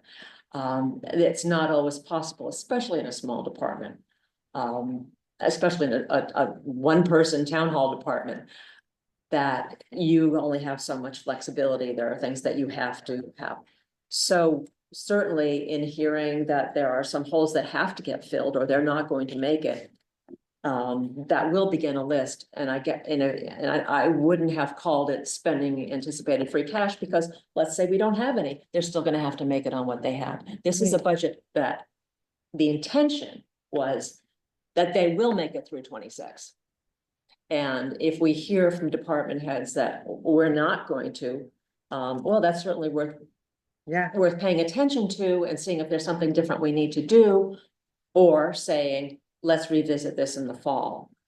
Which I feel is the best that we can say, but we are certainly open to suggestions that you may have. That's part of what your job is. Your job as finance committee is not just to figure out what pot this comes from because we need to spend it. You have a role too in formulating this. This budget book is step one. You are step two. And then select board goes to step three, and then finance committee, the town meeting is step four. This is a process which we started. Now, last year, this happened to be, the budget book made it all the way through and was what was voted at town meeting, which is very unusual, but it happened, and it worked out for us last year. It may not work that way every year, but I do get a little agitated hearing, well, we should spend too much and we did, all this stuff. You criticism did this about the perfect, but past. you're not part of the Well, spending either. You're just the we same boat moved as we forward. are. Yes. You're trying to figure it out. That's right. Yes, we're going through, believe me, we've been through a lot of exercises, but we really have to put our energy into looking forward and how we're going to work with departments and the other boards and town meeting as to how we're going to get the best budget with the resources we have available.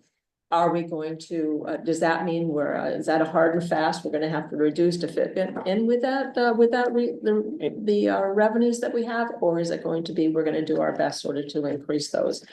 And I think that's what Mike was talking about, going through a 2-year process. We're now in a process where if we end up using free cash in the fall, back on this budget, it's a sure bet we're not going to have the money a year from now for the 27.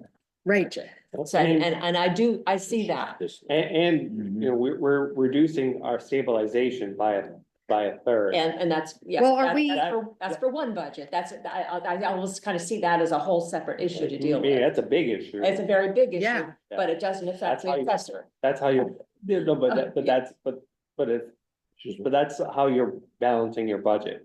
You're taking away a significant amount from Well, your stabilization. Right. And at finance committee, we gotta go and say, is that the Sure. most sound way And that's an that area. we're funding? Yeah, and we're gonna put our recommendations in. That $552,000 from the stabilization, that's gonna have to also probably be on a warrant, it listed, that's what we would move. Mhm.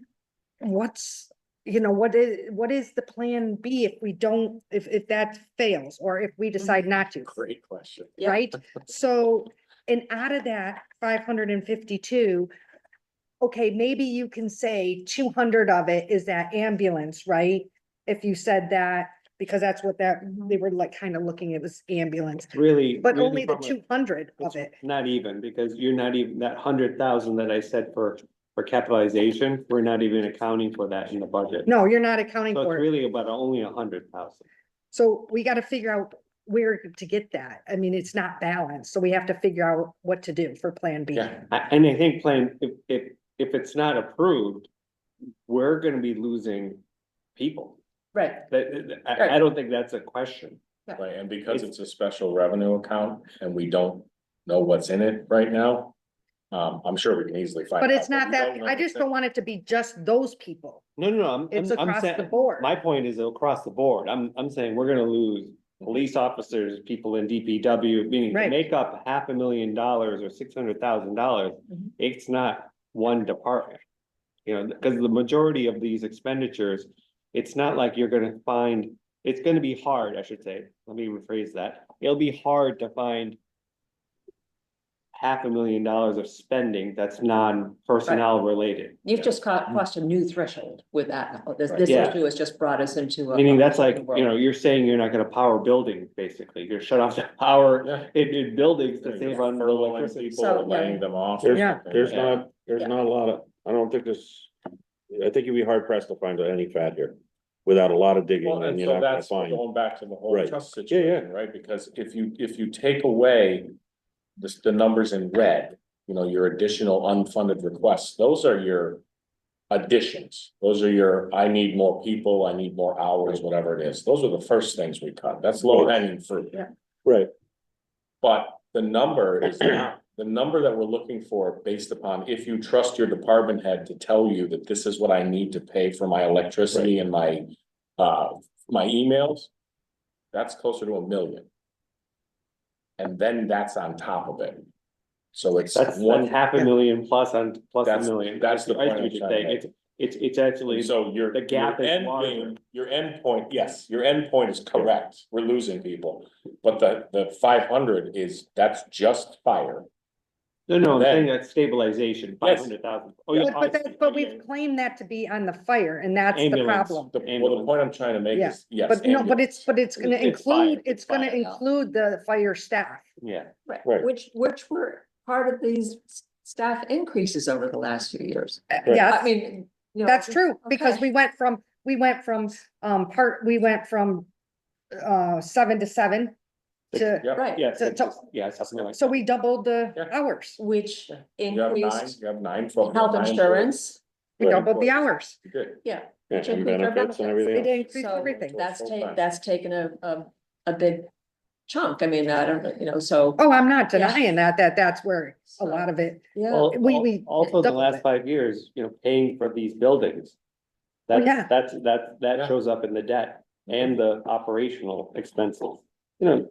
They all, And aren't we at the higher, interest rate cycle right now in our debt payoff? I looked briefly at that, we're in the 5% range now, where we were in the 2%, first couple of years.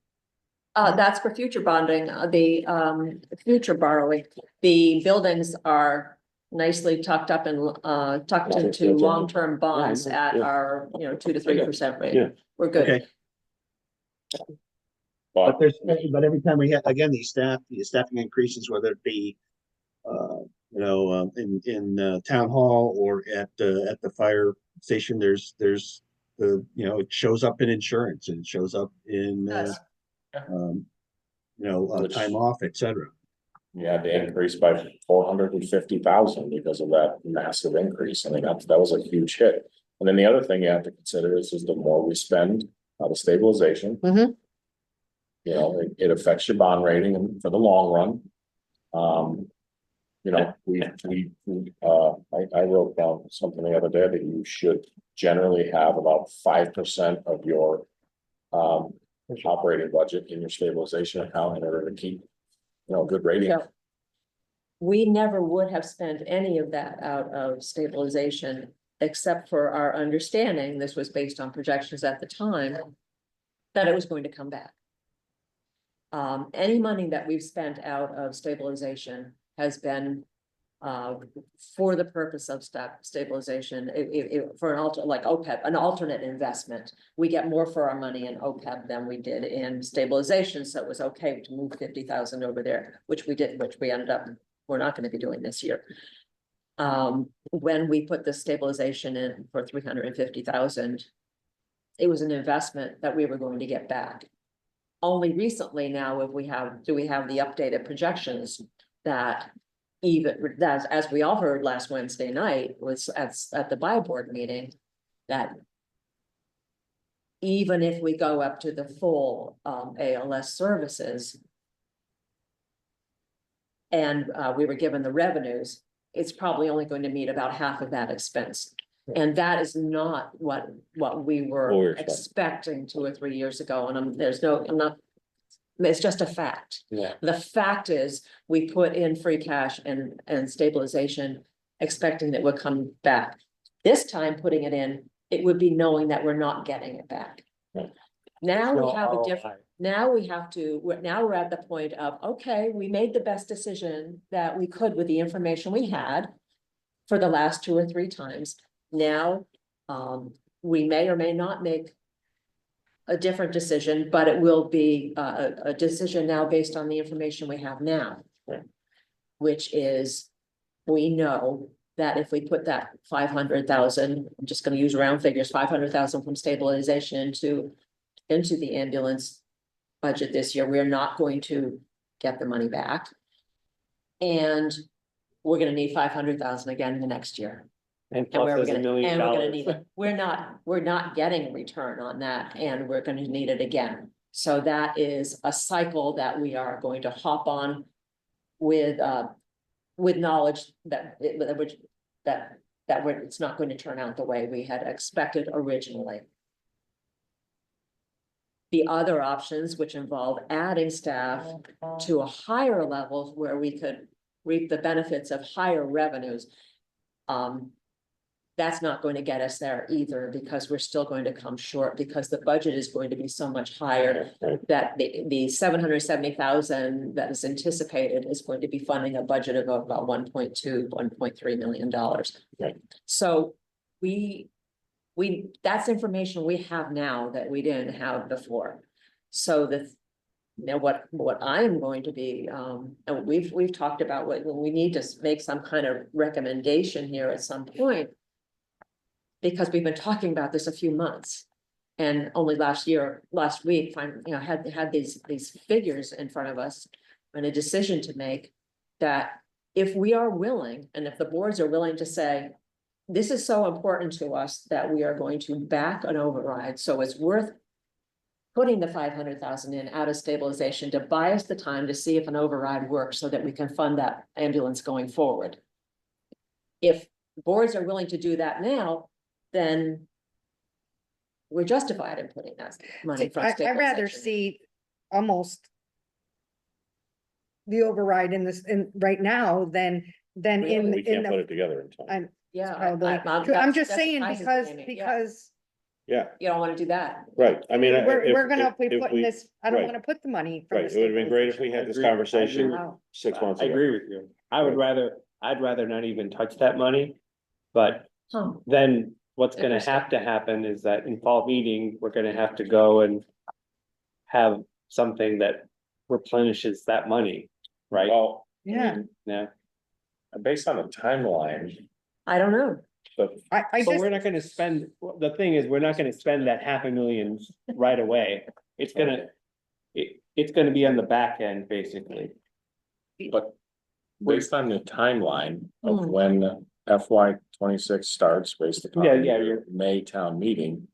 I mean, technically, I don't know the legalities of it, but I don't know that you necessarily would have to do it. I mean, you could pass this budget at Springtown meeting and then go for the override. But again, Amy, to your point earlier, that's your backup. What your backup plan is only stabilization at That that is point plan. or land. That's it. That's all you got. yeah, I So you could pass the budget as it stands in May. Educate the public. June, somewhere around there, you have your vote. whatever it is, based upon the beginning of the budget cycle in July, and then you don't have to touch stabilization, but again, you're losing the time that Linda was talking about buying with using the stabilization. So I don't envy the decision you have to make, but the way I see it, those are the options. Springtown meeting is May 1st, which means you have all of the rest of May and March. all of, In April, March and all, I think. yeah, all of April. all of April. And then the expense of a special town meeting, correct? In June to do a vote? Yeah. And then, oh yeah, and then I gotta deal with Jessica. She's gonna throw a stapler at me. Guaranteed. So Linda, the free cash that we have left Chief that will loan you has been helmet. certified Yeah, is yeah. how much? He's got a couple Probably, spares. I think that's only the 16 Make sure it's or the small amount. Right. The 600 and something. That is already been certified. We still have that left, you're saying, What page is it? Let me just, in 22? sure. 632, 622, something like that.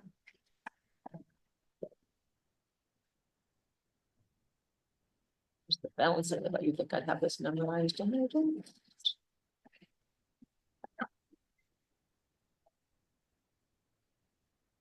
$686,000. That is certified, Page 22 and that is certified. from last year. That's last year, That's last year. and that is still, That's the balance. okay. And then the- Yeah, we don't know yeah, we're working with, I have to talk to DOR. Our attorney is not crazy about this, We're anticipating around 700,000. the 160 that I'm reducing knowing that we're reducing the FY 25 budget. She said, go ahead and reduce it, but let it roll into free cash and then you can use it in the fall. And I said, well, this committee is not gonna like that. But except that there is a difference between that and hoping that free cash comes in because we're putting that there. We're gonna say, we're not gonna fund OPEB. I'm not gonna do that, treasurers. oh, they won't let you, they're not They looking, may not allow a direct transfer of that right into the budget because we're crossing 2 fiscal years. yeah, So I'll do some more on it, but So where would that money go then? well, it would roll back into free cash, get certified, and we'd have to put it in the fall. Okay. So I would be asking for an allowance there for an intentional putting something into the free cash from our last year's budget, from our current year's budget. So I would hope that Desperate times, call for desperate measures. just, I was away a couple days. I'm just now remembering I'm supposed to follow up on that. and that's not even, and that was. Right now, that was 190 that we put there, but then you took some out because of, I thought you I don't know what wrote you a mean. note. Are you? What was explaining? the redirected, Yeah, that's the 160. the 160, but That's it what I'm used to, talking about. it was originally 190 for Oh, OPEB and then minus something. Remember 50 of it, 55 of it was coming out of Oh, stabilization. that's, okay, So that's it can't- why, it won't that's roll. I why. wish it could roll back into free cash. But, So we just didn't take the stabilization, but so we it was are going to it was say- the 190 minus Yeah. the 55. right, then Yeah. plus the 25 or something for the program that I canceled. Oh, yeah, okay, So there's 55,000 that's going back into free cash, stabilization at least. but we never took it out of stabilization, Not yet, it was voted, but we're not Yeah, gonna do we're it just since not we're not gonna gonna do OPEB. yeah, So I don't think that has to roll back. I think that just stays there. days. Yeah. In Okay. review of the time, Is it? oh, need it's to, pretty late. yes, all right, you need a motion? You've got things to Unless think you have about. more questions, you can shoot me Yeah. an email. Okay. I'll be happy to answer anything you want about my particular budget. And Linda and I will be at all the meetings for all the other departments as well for any added. And I'm your liaison, right? Yes, sir. So You are. we should have a meeting, I'll call you Yeah, tomorrow. sounds great. I'll make a motion to adjourn. Second. All right, All right. All in favor? Donald Trump. Aye. Aye. And Andy Andy? says aye. but- Aye. okay.